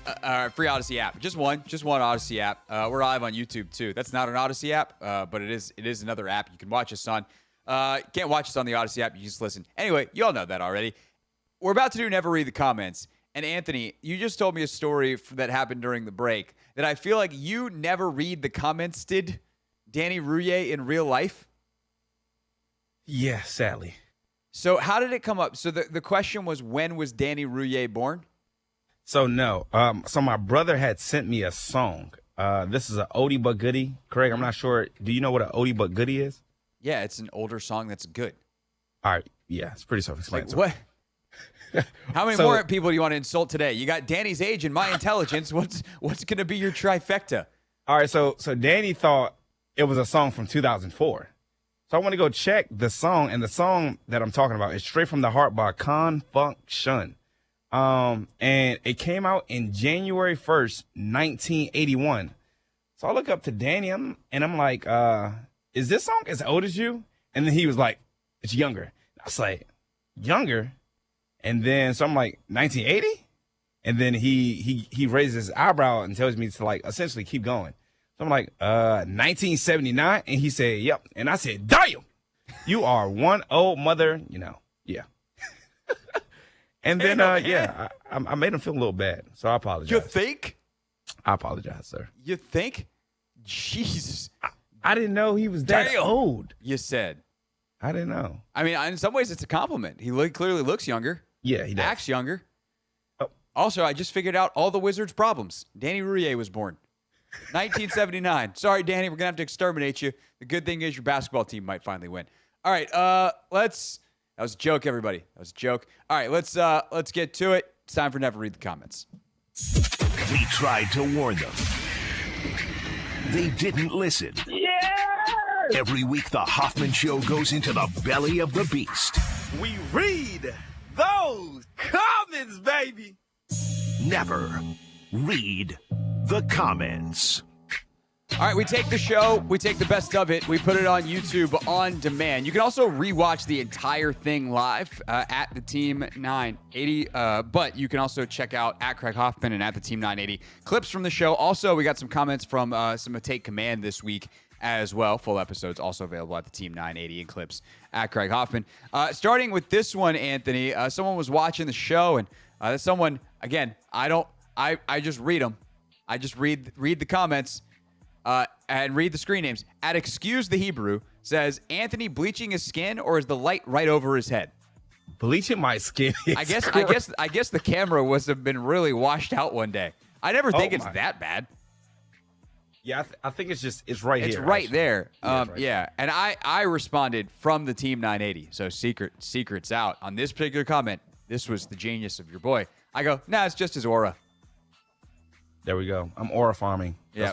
That's what the young guy said now. Yeah. Which Aura is farming. kind of, I feel like, counterintuitive. I don't need to break down Gen Z slang because I'm just going to wind up sounding old. But, like, the whole thing about aura is you kind of got it or you don't. Yeah. Farming it. Come on, kids. Well, yeah. Anyway, am I wrong? Yeah, no, I think you're spot on. Yeah. Kids got to learn. Alex Ruckus, 3704, was watching one of our segments where I talked about playing Madden, Anthony. And actually, this was with Logan. I think I was describing something that happened in my franchise mode. And Alex said I would watch Craig play Madden if he started a channel. Uh-oh, so are you going to start that channel? I feel like that's a bad idea. Not necessarily from a content standpoint. I do think it's a bad idea in my own home. The thing is, you could turn off your mic. Oh, no, again, I'm not worried about that. Oh, okay. I am worried about my wife going, hey, can you not? Yeah, that too. Which, like, I would like to be and also, by the way, I would like, if I was just a single dude with nothing to do, I probably would have started doing that by now, frankly. Because, like, playing Madden, talking football, like, that'd be a fun way and a productive way, potentially, to spend some of my time. But I have a wife, and I have friends, and I have people that are not on the internet that I would like to spend time with. So, sorry, Alex Ruckus, the Madden channel is going to have to not happen for right now. All right, as for real football players, Anthony Haney, one of our topics of the week was on Luke McCaffrey. We got a mailbag question that blew up on Take Command about whether or not Luke, the way it was phrased was, could Luke McCaffrey ever be a wide receiver 2? And I took that question to be like, could he play outside versus, speaking of Madden, that's actually how it came up, was like outside versus inside. Are you talking about him being a Z receiver or an X receiver? Or are you talking about him being a second best target on a team? And like, those are different things. But it sparked a whole round of debate about Luke and kind of where he is. The one thing I can tell you about Luke McCaffrey, after going to minicamp the other day, or OTAs the other day, he's wearing number 11 now, not number 12. So I don't know what that means, what that's worth, but it's a fact, inarguable, about Luke McCaffrey. But Ryan DeLeon 222 says, Jalen Lane is the replacement for the missing on Luke McCaffrey. There's a reason Luke doesn't get the ball. Bud 3812 says, I think Luke is going to evolve into a spot player. Debo and Luke do the same thing. Debo does them a little better. With Gallup and Brown, Luke will have a hard time finding the field. And then Mr. 921 Kevin says, this is a big year for Luke. He has to ball out. I think there's shreds of truth in all of these and also entirely missing the point with all of these. Like for one, Luke McCaffrey's not a bust. He was a marginal contributor in year one as a borderline third, fourth round pick. He was a compensatory pick in the third round. So you're much closer to being an early fourth than you are a mid third. Okay, so that's thing one. He was good as a kick returner. He had some nice time on offense from a couple of nice screen passes throughout the years. He did some nice blocking work at times. There are times like he's running clear out routes and stuff and does a good job with that, where he's not designed to get the ball. And yes, there was also times where he could have been part of the progression and Jaden didn't throw him the ball for whatever reason. He also had some big third down conversions in a couple games earlier in the year that people just tend to forget about. But ultimately, I think the funniest thing and like the best back and forth I had in the comments this week about Luke McCaffrey was someone was like, giving the whole bust, whatever. And I was like, it's like you watched De'Ami Brown have a breakout season in year 4 and thus keep Luke off the field. And you forgot in doing that, as you watch De'Ami Brown do this, that players can get better. What makes a first round pick is they have a high ceiling and a high floor. Every time you peel back one of those, either you drop what the player is capable of or you drop the floor out and kind of where they are right now as a player. They drop around in the draft.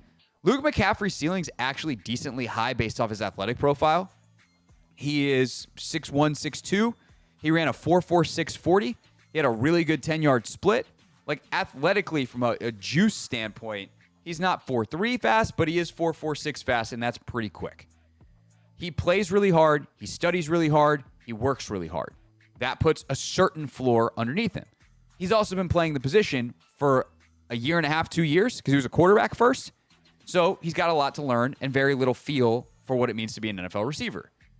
You put all that together, and he's a mid-round pick, which is exactly what he was, who's going to take some time to reach whatever ceiling he can be. That is the type of archetype of player that I feel like players struggle or fans struggle the most, because either you're great or you suck. And people forget that there is this world in between of both inconsistency and improvement that happen together at the same time. Hopefully more improvement, less inconsistency over time. And I feel like that is the distinctive bucket that Luke McCaffrey is in right now. And you're just going to that is the reality. You're going to have to deal with it. And if your brain is either on sucks is bust or is awesome, we need to start wiring a third setting in there. Yeah, I think the development piece is very important to raise, just because, again, he's only been playing it for so long. And last year, I guess, he got to sit behind some vets and learn from those guys. And I think even in the opportunities that he had last year, he got open a lot of the times, and it was more so Jaden sort of kind of like missed him. Well, it's not miss him, right? And there's some underlying. This was part of what we did in the segment, right? Is some of the underlying data on Luke is misleading if you don't have the context. Data is always only as valuable as the people who are interpreting it and the people who understand it. So if you're Luke McCaffrey, and you are the check down on a play, and you basically like you're lining up in like a nub split. You're on the end of the line of scrimmage. You're the guy that Cliff has decided we're in 11 personnel, so we got 1 tight end, 1 running back, 3 receivers, and we're gonna chip. Well, we got a tight end on one side. We need someone else on the other. Maybe Luke's the other chip guy. And now, after you chip, and it's 3rd and 12, you drop out into the flat. All of the defense has dropped to 12 yards because they've dropped to the sticks. You're sitting there in the flat on your own. You're open by 10 yards at the line of scrimmage on 3rd and 12. Or at 2 yards past the line of scrimmage on 3rd and 12. In the data, that goes in as you have 10 yards of separation. Sick. I'm wide open. You're useless. Like, you can get the ball, but you're going to get tackled. You're going to meet halfway. You're going to get tackled for a gain of 6, and it's going to be 4th and 6, and Tressway is going to come out and punt. So Jaden's not necessarily looking your direction. Is that Jaden's fault? No. Is it Luke's fault? No. Does it go in the data? Yes. And so are there specific plays last year where Luke is in the progression and open? Yes. Is the data inflated by the types of routes he ran and where he was in a lot of progressions? Also, yes. And that's an important caveat, too, when people are like, he got open all the time. He just never got the ball. It's like, that doesn't really tell the whole story either. But he's also not a bust who sucks and is never open. Like, again, it's somewhere in between.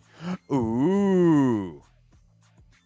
Yeah, I mean, I'm sitting back waiting for him to develop into, what he's ultimately going to develop in. Again, he'll get his opportunity, and I'm sure he'll make the most of it. Yeah, I would bet on Luke McCaffrey because I'd bet on, and this is why when you talk about drafting the people, when Adam Peters is always like, we draft the person. You bet on Luke McCaffrey because you know how he's going to work, and he was there early all the time last year. We heard in some of the early stories of him going with Jaden at 5:30 in the morning. Like, we know he's going to put in the work. Doesn't guarantee anything, but that's better than some guy who is maybe a little bit faster, a little bit quicker, a little more experienced, but isn't going to put in the work, and he's just never going to get there. At least Luke's got a shot, and that's what I got to say about that. Other big topic this past week in the comments was our conversation that was sparked by Kevin Sheehan's conversation of the running back room. Do the Commanders need an upgrade at running back? Mr. Rogers, 79. I think we should try and get Nick Chubb because I don't trust Brian Robinson. Then you have G-Man, 8230, says the B-Rob disrespect is confusing to me. He had a 4.3 yards per carry behind a below-average O-line. We would be wise not to take that for granted. Some of the like where the trust is and isn't is quite funny to me. I'm not saying by any stretch of the imagination you can't upgrade over Brian Robinson Jr. He is a above average but not great NFL running back. Like, he's very good. I think he's very well rounded. I think his hands are pretty good. He's done a much better job in the last couple of years continuing to develop as a pass protector, which is part of the job. He doesn't necessarily have home run speed in the way that like a Saquon does, but you get it. He hits it clean. He can take it 40 yards. He did. What was that? The Tennessee game last year, or what game was that? I think that is Tennessee. Yeah, I was like, did they play Tennessee last year? They did. Yeah, they did play Tennessee last year, and it was that Tennessee game. So like, he had that big carry to start, early in that game. So like, Brian Robinson is a very, very good NFL running back, but he's not the best. At his peak, Nick Chubb was not the best, but he was better than what Brian Robinson was, or what Brian Robinson is. But that was 3 years and 2 knee injuries ago. Like, NFL running backs age. What goes bad faster than milk, Anthony? A running back's lifespan in the NFL. Age is like fruit. It's like 2 days, and you're like, damn, this orange has got mold on it already. Like, what are we doing? Like, that is what NFL running back years are like. It's like, dog years are 7 in 1. Like, running back years are like 3 to 4 in 1. Like, it is different because of the amount of contact you take, the hard cuts, all that kind of stuff. Being at the bottom of piles, like there's just a compounding nature to that position. And if you lose a half a step when everything is relying upon what you can do with the ball, it's different than even a wide receiver who you have route running savvy and timing, and like you can understand how to make up for that stuff. I think it's why corner's also a position that ages really poorly. Like corner is probably the most important speed position because you have to react and then you have to have closing speed.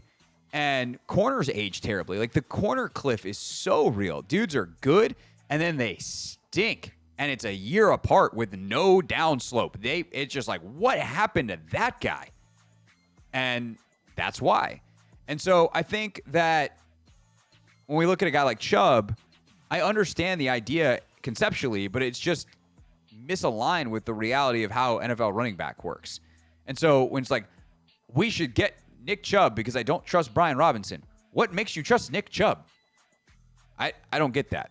And then I think you get to this point from Bodhi Fatava, 7462. Thank you for bringing up opportunity cost, which, Anthony, we did in our running back segment because we're smart people. Thank you for bringing up opportunity cost. This is part of the calculus of building a team that nobody talks about, and it has to be considered for every move. Any GM worth the spit has to consider opportunity cost of every single move.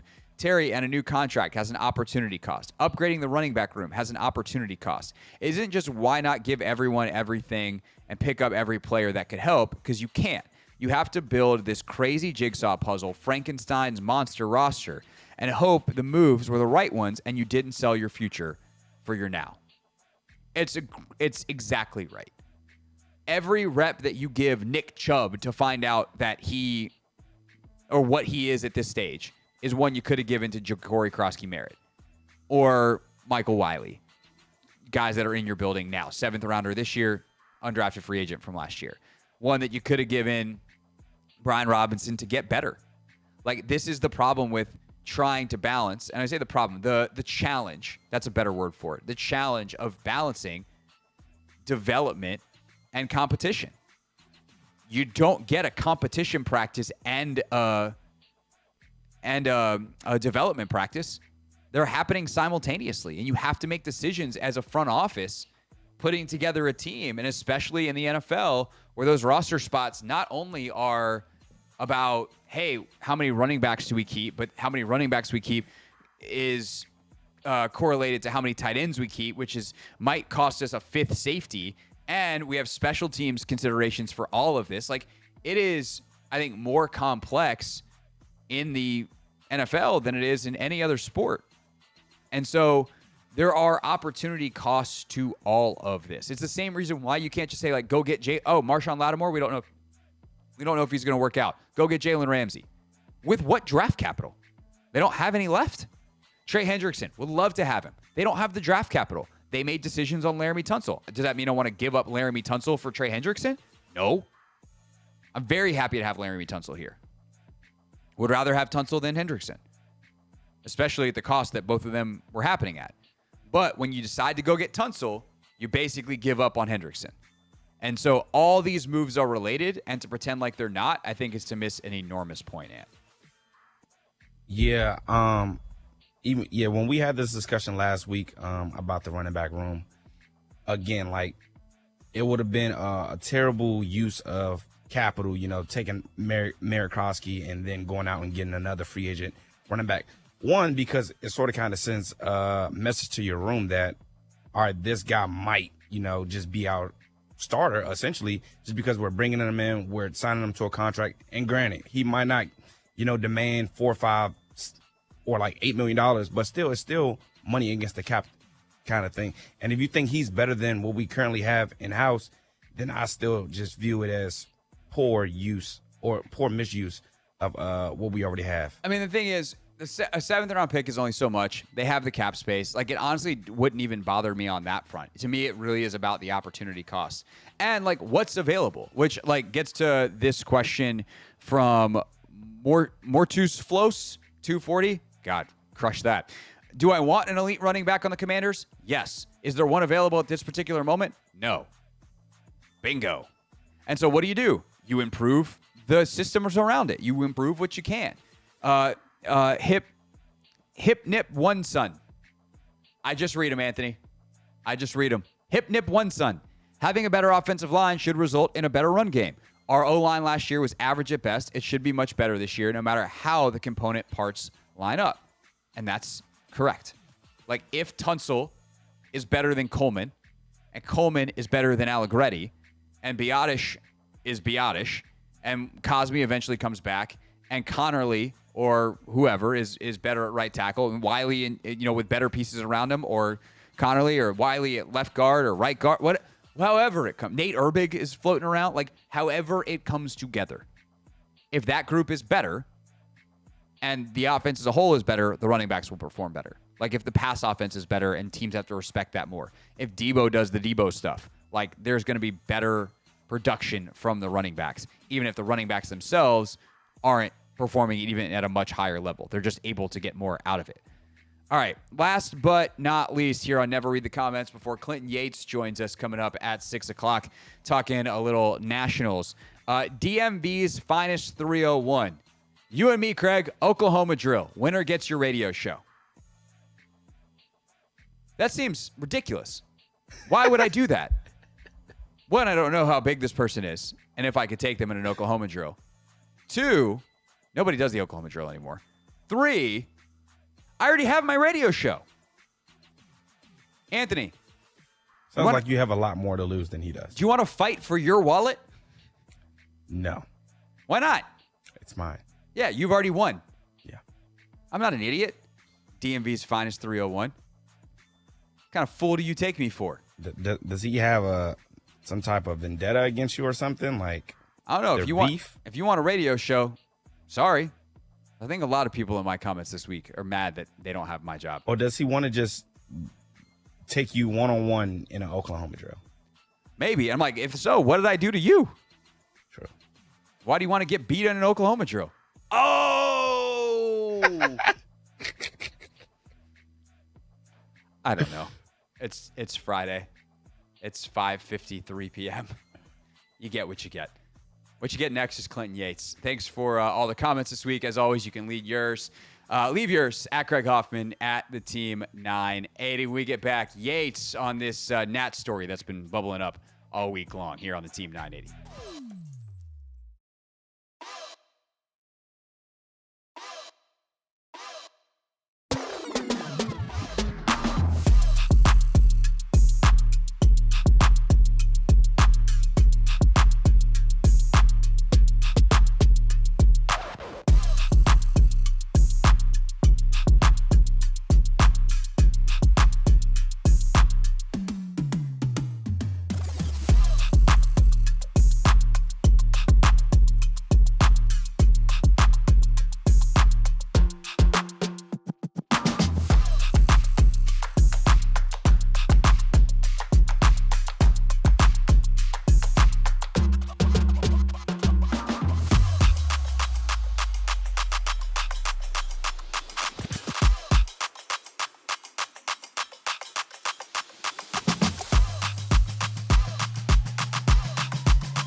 Hoffman Show. We're on the Team 980, always live as well on the free Odyssey app, streaming live on YouTube too at the Team 980. We're off, and you see Clinton Yates, but today you're just gonna have to hear him. It's gonna be okay. Clinton's on the phone. What's up?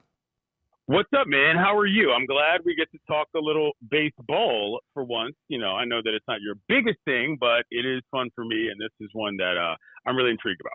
Yeah, same. I have been intrigued by this story all week, and we actually talked about it a little bit earlier in the show with Tobi Altizer. I'm double dipping on this story today, Clinton. That's how intrigued I am by it. Yeah. Wow. Yeah. How about that? How about them apples? Or how about them baseballs? Anyway, the point is Ken Rosenthal wrote a story that by now you probably know about, that the Nationals, the headline, the grabber here is that the Nationals are now amongst Major League Baseball's bottom feeders. I'll start with you, Clinton, the same place I started with Tobi earlier, which is just your simple reaction after reading the story, and then we can get into what it all means. But like when you read that, and that statement specifically, that the Nationals are now among Major League Baseball's bottom feeders, joining the likes of the Pittsburgh Pirates, what's your reaction? This isn't exactly news in a certain way. And I say that in the sense of I don't know what the average sort of baseball fan looks at the Nationals as, but I do know what the average Nationals fan looks at the Nationals as, and I know what I look at the Nationals as. And to me, these latter two groups, none of that is surprising. Now, that being said, this is where things get weird, and I think I sort of part with a lot of people, and it's an unfortunate timing thing as much as anything. Winning the 2019 World Series was arguably the worst thing that happened to the development of that franchise, period. And it sounds weird to say, but I think you're following my gist here, which is that after they won that, the bottom falls out of the world. You don't really get the celebration. All of the players of import on that team sort of move on, but the brass are all still there, and you've got to figure out, are we really trying to reload this thing? Is that even possible? What do we look like in a landscape in which we're still not spending that much money, but we just kind of lucked up and got, one title out of the whole thing? Yeah, no, the kind of cultural side of it, of not getting to celebrate anything, like that was, they had the parade, but like then by the time the next season rolls around, it's COVID and all that kind of stuff. It was brutal. But it also did seemingly throw a wrench in kind of the clarity of like, what do you do? Because we didn't know what the world was going to be. Right. But now I think if I'm going to push back on the bottom feeders part, if I focus in almost in a hyper specific way on that, okay, and I'm going to make a counter argument. I don't know how much I believe this. This is part of why I wanted to talk to Tobi, part of why I wanted to talk to you, and the thing I've been thinking about all week is, are the Nationals now in that group, or are they a team that is not spending while in transition? They knew they had to rebuild. They blew it up. Some of their own choosing, some of other players like Rendon leaving. That turned out to be a blessing in disguise. Stras's arm blows up, or finishes blowing up, finishes detonating, and that doesn't work out. And so in the years where you're bad, like, I don't really care how much you're spending. Like, you're bad, you're recouping draft picks, and obviously there's the draft and develop part of this, which is certainly a part of this equation. But are they a team that is building to spending again? And if so, okay, or have they really joined that dregs of Major League Baseball that has no hope of ever being competitive? Well, I think you're making a delineation between two things, Craig, that most people just might not be. I mean, this transition to what exactly?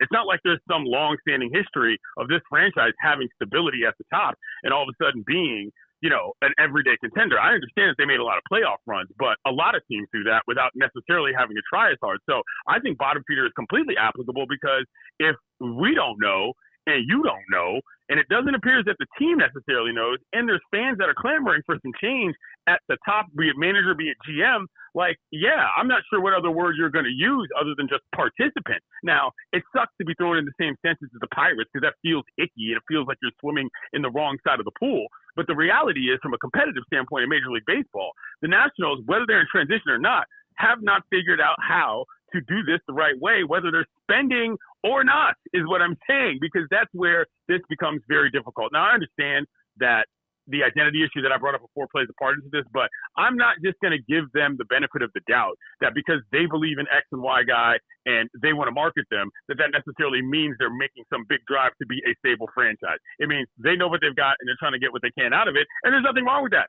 There's exciting players on the team to some degree, but I wouldn't be too far in on, oh yeah, they're just building towards the next thing, because like that happened exactly one time in terms of success beforehand. Well, you also can't guarantee like a World Series run though. Like it's baseball's hard. And even teams that have spent like the Yankees and the Dodgers, like they don't get to make the World Series every single year. And so I guess the where I like genuinely do disagree to some level with that whole premise is that it only worked once. Like they were in position to be a World Series contender for more than half a decade. That's a pretty good run. Then the bottom fell out. Yeah, but I mean, you remember the talent they had with that they got into simply by the draft, and like that's what I'm saying. There's two sort of separate things happening here, which is if you're asking the question, when do you think you're going to be able to look at the Nationals as a regular contender in the National League? Never mind the National League East, never mind the National League, and nobody seems to have an answer for that based on not just who they are, but who their opponents are. Then that to me is this effectively bottom feeding as whatever it is. The record may be one thing, but the bottom line is that they're not drawing tons of people on the road as a crowd or anything like that, and they don't have a ton of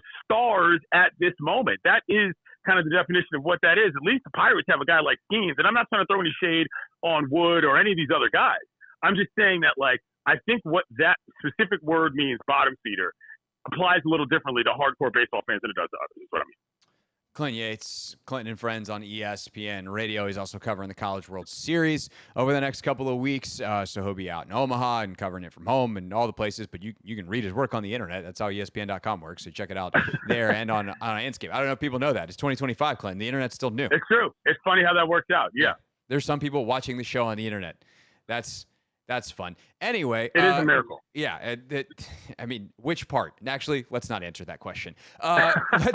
If we take this out though, and we say, okay, yeah, let's say the Nats do have, like, let's say Wood actually is the next, Soto, the next Harper, the next guy, because there's a chance that he could be that. Tobi said he thinks he could be a top 5 player in baseball in a couple years. Like obviously the season he's having this year is fantastic. You have guys like Abrams, you have guys like Brady House that are about to come up. You have Hassel, like you got all the guys that were returned for the Soto trade. Gore is currently leading the majors in strikeouts, so they have some young talent. When do they break through the threshold? Does that talent just have to win baseball games and it's like, oh, wow, the Nats are good? Or is there a kind of a spending threshold minimum where you remove them from that category and say, okay, maybe they were a team in transition to something, not a bottom feeder?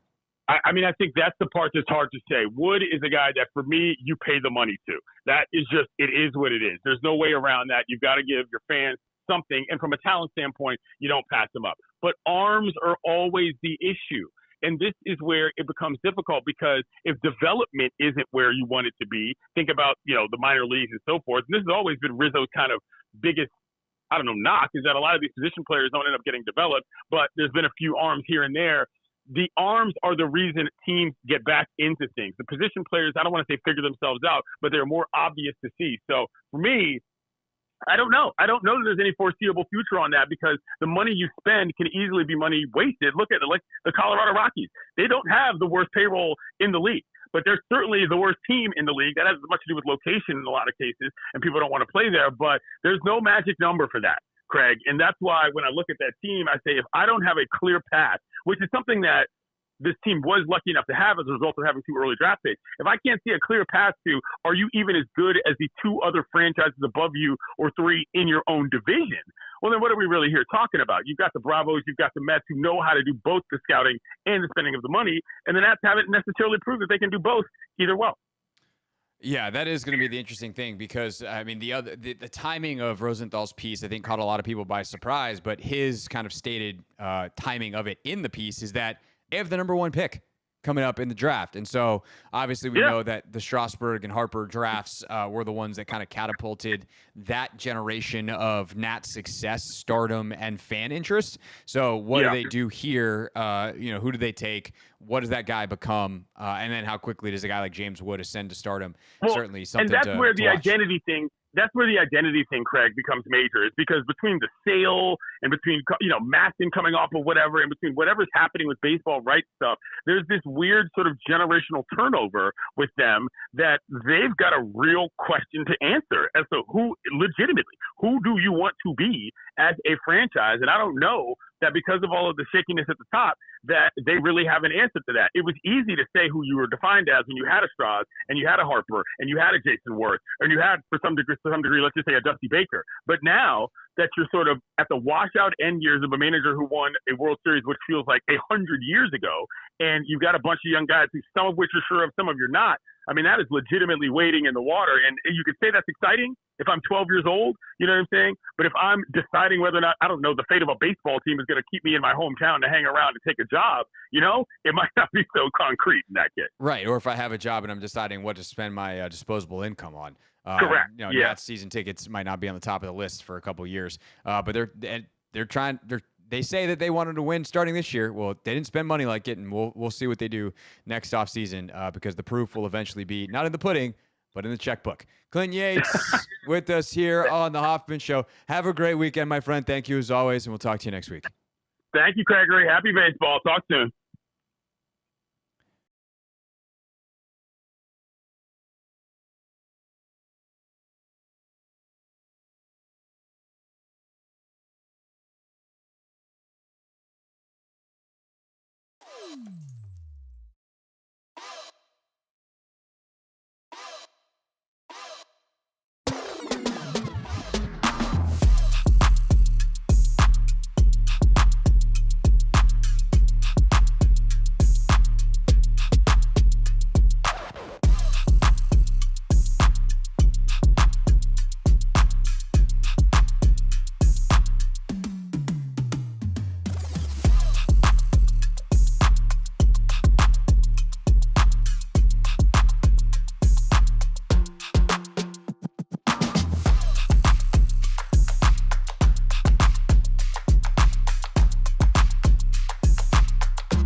Official weekend preview coming up in 10 minutes. It's the Hoffman Show. We're here on the Team 980, always live as well on the free Odyssey app.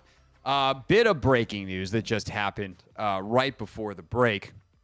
Paige Beckers, the Dallas Wings guard, superstar rookie, she has a concussion, or at the very least, I should say, in the concussion protocol, which is kind of means you have a concussion or concussion enough like symptoms that they think you have a concussion. And she is going to miss 2 games. And I actually wonder, Anthony, we should look this up real quick. Betting odds for WNBA Rookie of the Year. What kind of odds could you get on Sonia Citron right now?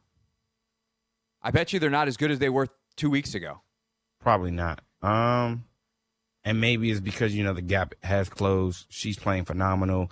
Paige has taken her a couple of games to really get going, but the last 2 games she has played exceptionally well.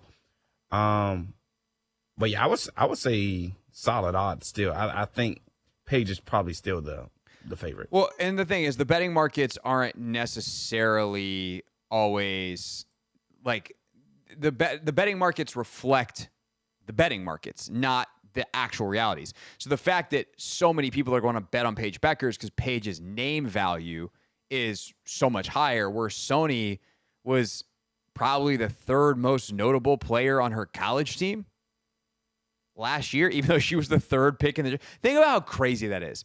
Hannah Hidalgo and Olivia Miles were considered better players. They might be the next 2 number 1 picks. Probably not with Hidalgo because Juju. But they could be, theoretically, top 2 picks in the next 2 years, almost certainly. And Citron was like, okay, fine. Well, I'm the number 3. I'm also the number 3 player in this draft. And she's come out and she's just been an absolute stud. She has... Why is this happening like that? I would like the whole season. Thank you very much. She's leading all rookies in scoring. She's leading them in 3-point. She's also getting off shots, which helps, right? She's probably also leading them in minutes. She is second in minutes behind Beckers. Beckers has played 204 minutes. Citron has played 185. Iriefin, by the way, 174. She is first in points is Citron. Iriefin, third. She is 4th in rebounds behind Iriefin, who's first. By the way, Kiki Iriefin has more than double the rebounds of any other rookie. That's crazy. Salon, the Valkyrie rookie, she has 31 rebounds. Iriefin has 64. Beckers 28. Citron 24. And then assists, hilariously, Citron is second at 14. Beckers, guess how many assists Beckers has this season? If I tell you Citron's second with 14. I'm going to say Beckers has 36. She's got 40. Yeah. That's crazy. That tracks. That's crazy. Where is Beckers in all players in assists? That's a high number. She's tied for first in the entire league with Alyssa Thomas. So, I mean, Beckers is second in points, I said. First in assists by a mile. Like, she's right up there in rebounds. So, I think, as much as she got off to a slow start, like, Beckers is still probably your odds-on favorite. But if she starts to miss some time, like the Citron Rookie of the Year thing gets a lot better. And I certainly don't think the Mystics are looking at that in any other way other than Sony's been incredible. Kiki's been incredible. I think it's something to actually watch, if not tonight. I'm double-check my email real quick. I don't think we have the starting lineups yet because we're still more than an hour out. Actually, you typically get them in your email about if you're on the distribution list. That is, just random folks getting it. So I haven't gotten it yet. But the starting lineups, like, are they really going to keep rolling with Austin and Edwards off the bench? That's interesting. Why would you mess with it? I'm about to say, like, unless they're going out there outplaying Kiki and is it Big Mama? Is she starting? Yeah, she's starting. Yeah, if they're going out there and outplaying them, obviously you make the change, but it's working right now. Like, so you don't want to mess that up right now. No, definitely not.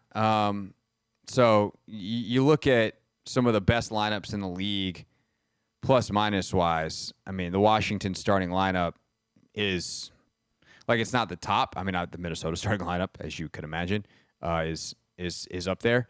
But if you put up like the 5-player lineups, and if I were to start to add some, let's see, on games played, we're gonna go. They got to play more than 3 games together, and then let's see how many minutes total. That's fine. Just go with that. The lineup of Dolson, Sykes, Melbourne, Citron, and Iriefin. So that's not quite their starting lineup. Or wait, hold on, Sykes. No, because Melbourne's not starting. Like, that lineup is the 1, 2, 3, 4, 5th, 6th best lineup in the league so far this year. If you keep scrolling down, eventually you'll get to their starters with Enxler is doing decently well. It's like well on the first page as well. So it's definitely something to watch here over the next couple of days, next couple of games. Can Citron continue what she's doing? Becker's out. Do the odds shift if you're into that kind of thing? But obviously wishing Paige a speedy recovery and hope to see Beckers back on the floor soon. Tonight, Mystics hosting the New York Liberty, again, 7:30 on Ion. They have the Fever this weekend. It'll be no Caitlin Clark again. And then next Thursday, they host New York again. That's the first Commissioner's Cup game of the season. So be fun. And I think we're going to be on site for that, broadcasting from the concourse ahead of the game at Care First Arena. So we'll finalize that next week. And if I just said something I shouldn't have, sorry, bosses. It's Friday at 6:30. This is a challenge to see if you're listening.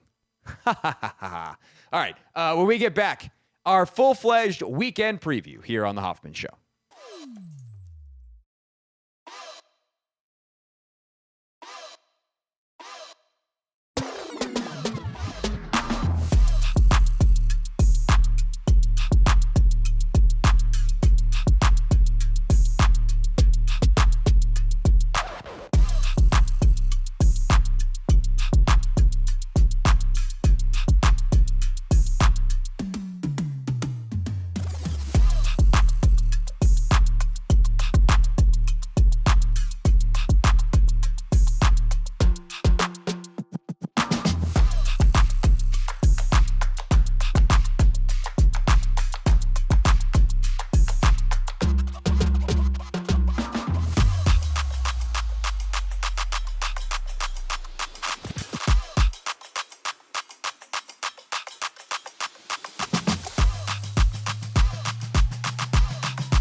vibes on a Hoffman show, or on the Hoffman show. Do you think there are other Hoffman shows out there just floating around, Anthony?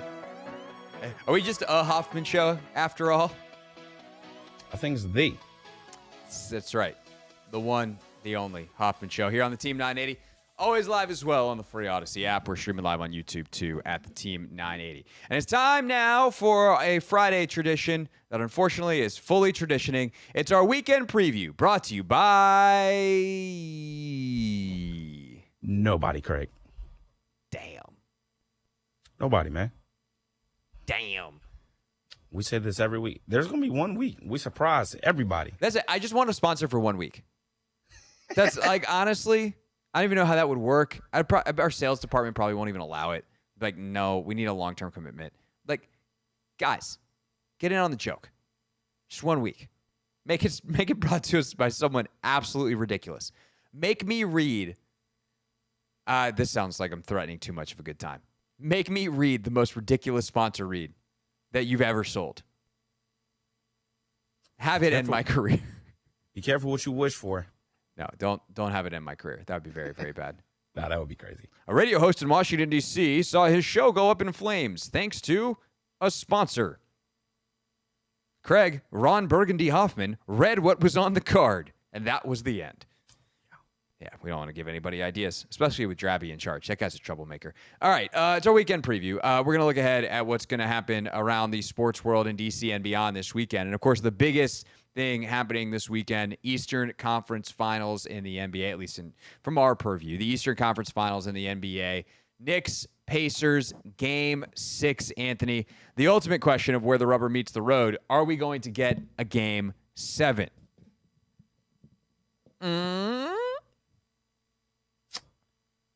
If I had to take a guess, I'd say no. I think in these games we've seen the Pacers bounce back. Also, Craig, you know how many days it's been since the Pacers lost back-to-back games? Probably since like December. They were incredible in the second half of the season. All right, not that far, Oh. but close enough. It's been 81 days, so the middle of March. That's the last time they've lost consecutive games. They were on a 3-game road trip. But I expect these guys to, again, bounce back from this loss. They've been playing phenomenal basketball since January 1st. And, again, they just didn't, get to dictate the pace in yesterday's game. But playing in Indy, man, I have high hopes that this is going to be a high-scoring affair. Tyrese Halliburton, he's going to come out aggressive. And he's going to be able to, do what he does best. Go out there, score, go out there, pass, get everybody involved, and make sure, the Pacers end up getting to the finals. I agree. I think that this is going to go down in 6. I think that Indy crowd is going to be – I think it's going to be interesting, right? Because home crowds in that kind of situation can go one of two ways. They can either have, like, the killer closer energy, or everybody can be a little clenched. Everyone can be on edge, and you can be like – it can be nerve-wracking for the team where you're like, this isn't a party to crown us, man. Like, they're about to see a funeral situation. Like, if you're the Knicks, it's kind of the most nothing to lose game that you got. Like, you're on the road. If you get it, you get back to Game 7, and now you got all the momentum. If you don't, then that's a potential yikes. Or I guess not a potential yikes. That's a mega yikes. Your season's over. So there's definitely pressure on the Knicks to keep it up. And I also kind of wonder if this, in some ways, because of that, plays like we typically see Game 7s. Like, if the talking point coming out of this is like, wow, Brunson was really aggressive in Game 5. Halliburton was super aggressive in Game 4, and that was kind of the difference in both games. You see a Halliburton getting off a ton of shots, scoring a ton of points, being really efficient in Game 4. If he's not like that, the Pacers can't win. Brunson was like, okay, well, I got to be that for my team in Game 5. He comes out blazing in the first quarter. Do they both come out and, like, overpress? If so, who corrects? Do you trust it? Like, I think that's a tricky high-wire act as a coach, too. Like, if you're Rick Carlisle, I think if you're Tom Thibodeau, you tell Brunson, like, do that again. You and your flamethrower come through the door, and you just start, letting it rip. If you're Carlisle, do you come out and do you pull Halliburton aside and be like, hey, man, we need you to be a star. Like, go do your thing. Or do you say, hey, man, trust it. These guys are going to hit shots. play your game, be aggressive, but don't do anything crazy. Like, just play your game. Play like you did in game 4. Play like you started to try to play in game 5. And if they do some stuff defensively that causes us to have to slow down, we'll make adjustments. That's our job. You let me do my job, you do yours. I think that's a hard line to cross as a coach, which is why your relationships as a coach are so important, and why, if you're Carlisle, you have to know how Tyrese Halliburton is going to respond to any of those messages to get the best out of him. And, if they get the best out of him, I think Indiana wins. If it is a much tougher day at the office again for Halliburton, then the Knicks have more than a shot. I think we're going to see Game 7 at the Garden, which would be crazy. I mean, I have the utmost faith in Brunson to come out here and get his buckets. He's averaging 33 points in this series, shooting 51% from the field, 36% from 3. He did have the one game where, he didn't look good, but for the most part, he's done his part. It's been the others, though. So can Karl Anthony Towns, stay out of foul trouble? Yeah. Not, get these pointless and dumb fouls. And then also we saw Josh Hart finally have a solid game. He wasn't turning the ball over as much as he has been the last couple of games. But we also need more from OG and Mikal Bridges. To be honest, Craig, I want a Game 7. So I'm being selfish. I want to see the Knicks go out here and win. However, I do think the Pacers are going to get the job done. But I would love to see the Knicks force a Game 7. And if they force Game 7, Yeah, Bridges is a funny one too, man, because I remember when he got traded. I'm trying to remember what event. I was vlogging that day. Was it NBA draft? Yeah, it was the day of the NBA draft. That's when it went down last year. It was NBA draft day. So I did a vlog that day, and I remember calling you on my way to Capital One Arena to where I was doing the show live that day.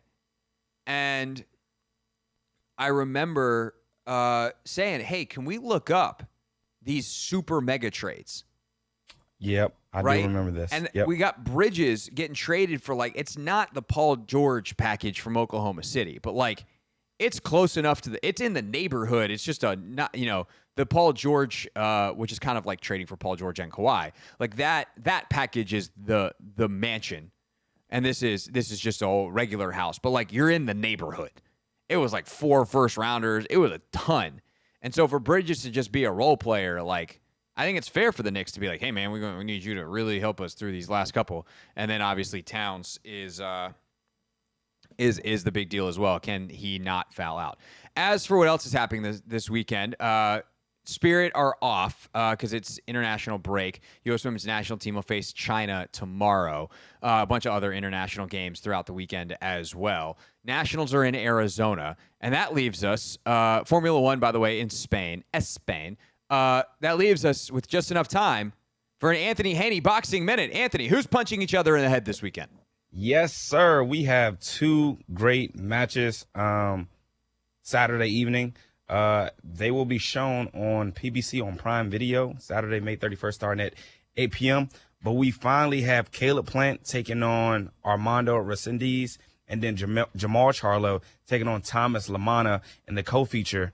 But we need Caleb Plant and we need Jamal Charlo to both win their respective fights because, again, Craig, this has been brewing for years. And I'll give you the backstory because you probably don't know. But Caleb Plant. That is correct. Slapped Jamal Charlo in the face. Oh. At a fight. And a big scuffle broke out. So Jamal Charlo. They were at another fight. Yes, they were at another fight. They were just trash talking each other. They're in the same division. This is the super middleweight division, 168-pound division. And they were actually going to see, who were they going to see? It might have been a Canelo fight, to be honest. And one of them slaps the other dude in the face. Yeah, so they've been going back and forth, calling each other all types of names the last 2 or 3 years. And finally, we get both of them on the same car in the same building. And if both of these guys win their fight, we're going to get a super fight for Caleb Plant's actually super middleweight interim belt at 168. It'll be Caleb Plant versus Jamal Charlo. So I'm hoping both of them get their wins on Saturday. Jamal's been talking super trash. He's talking about he's going to knock his guy out. And Caleb is also promising to do the same thing. So hopefully the night ends quickly and we can get that fight finalized. All right. There you go. Now you know what you need to know about the boxing. And if you're watching it, you know everything. You probably already were locked in. Maybe you've got your interest piqued by Anthony. And if not, you're like, oh, I kind of wonder what's going to happen, but I'm not going to watch. Anthony will tell you in our Weekend in Review segment on Monday. That's our weekend preview, brought to you by no one. When we get back, we wrap up the show with real things real people said into real microphones.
Yeah, it's Friday. We're almost done for the weekend. We are looking forward to the weekend. It's the Hoffman Show. We're on the Team 980, always live as well in the free Odyssey app. Anthony, you're really getting into this karaoke here. Did I ever tell you about me when I've done karaoke? No. So I do love karaoke. Okay. It is a perfect place for me to be very animated. That is who I am. And I get to let out a lot of energy, and there's a lot of passion that goes into my performances. Uh-huh. And the last time I did karaoke, this was at Sport and Social in Bethesda, Maryland. Okay. And I was there with one of my frat brothers. Okay. And we volunteered to do a song, and we told them, give us any song. The song they gave us was Party in the USA. And Craig, when I tell you we killed it, we killed it. Were the we mics off? We won the crowd off. We immersed ourselves in the crowd. We had people, singing off the mic. Like, we did the whole damn thing. Well, I can say from having heard you sing, the less you sang, the better. You might be right, Craig. You might just be right. The energy, no problem with that from you. Energy is A+, performance A+, some dancing, some like hollering, singing. Yeah. Not your strong so much. suit. Yeah. Okay. What's your Right. What's your go-to song? My go-to song? Yeah. I don't really have a go-to song. Like, I'm very, like, it really just, it depends on the moment. So if we're singing R&B, all right, I'll pick an R&B song. We're going pop, I'll give you some pop. We going oldie but goodies, I got some oldie but goodies too. All Like, right, what's your favorite oldie but goodie? Probably, I'm going to say Smokey Robinson and the Miracles. You Got a Hold on Me. Okay. That is from like the 1970s, Craig. If it's even that, it might be 60s. Yeah. Yeah, Smokey that's- Robinson and the Miracles, You Got a Hold of Me. That is my favorite song to sing. This is a nice cut. This is a nice cut. Yeah. All right. Do Would you do ever you have a favorite song? No, you I- don't indulge. No, I don't like karaoke. Okay. Would you ever sing Friday by Rebecca Black? The crazy thing is, not a lot of people know this song, and I don't understand why. Like, when you say not a lot of people, if you were alive in like 2013, you couldn't avoid this silly song. Yeah, so this is what I'll say. So at Georgetown Prep, everybody knew this song. Where I live in DC, nobody knows the song. You're saying think there's two Americas? Yeah, essentially. Perhaps occasionally. Because my brothers didn't know. I'm like, y'all never heard me play this song? Like, ever? So, yeah, I guess not. All right. It's crazy. Feel like we learned a lot there. Time for real things. Real things. We're not going to suck this year. Real people. 5 and 11, not very good. Said into real microphones. The culture is actually damn good. All right, Anthony Haney, what's in the magical folder of sound here on a Friday edition of Real Things? I think I've sent you 7,000 submissions in the last 24 hours. Actually, last 48 hours, because I wasn't even here yesterday. Did you guys do Real Things with Doc? Does Doc Walker like Real Things, real people said in real microphones? We ran out of time yesterday. Oh, who would have seen that coming? Yeah, we ran out of time yesterday. Okay, so what do we got? So we have a decent amount. I guess we'll start out with Halliburton. 2 days ago, he posted a 32 point, 15 assists, 10 rebound performance with 0 turnovers, and this was his reaction to the stat line. Ty, according to some of the research people are doing, the most assists ever in a finals game, conference finals, without a turnover, and also the most combination points, rebounds, assists, steals with no turnovers in a game ever. Did you know that? And what is that like to do that? I didn't know that. I feel like we making up stats at some point to make me look better. He's not wrong, but also like PSA to someone who has had many a press conference end and fellow reporters come up to him and go, "That was a really good question." Ask the question. You don't need, unless you need the specifics for the setup, just get to the point. Ty, you had one of the most productive games ever without a turnover. How are you able to do so much without doing the thing that you don't want to do? You're going to get a better answer because then it's not about the stat. It's about the core of the question that you were trying to ask. That's my free PSA. That's my free advice. Go forth and prosper. Reporters of the world. I think it's good advice. Yeah. What else we got in the magical folder? Next up, Xander Schauffele said that Michael Jordan beat this him was good. in golf. So this is a mic'd up segment. It's him and another golfer on the driving range warming up. And they just got to talking about playing golf with Michael Jordan. You played with MJ yet? I have. Yeah. It's fun. It is fun. It's really hard to talk him. I did my best. And then he beat me straight up, which was embarrassing. What? In the last 3 holes, yeah. I pancaked him and he on his stroke holes, and I started talking to him. And yeah. He got all quiet, focused, and then birdied like 15, 16 no strokes, beat me straight up, and I was like, all right. Weird. He came through when he needed to. Yeah, that's what I said. God, he can putt. Yeah, and shit. Yeah. I love how you can miss like short right every hole out there, just perfect for him. Yeah, I know. Yeah.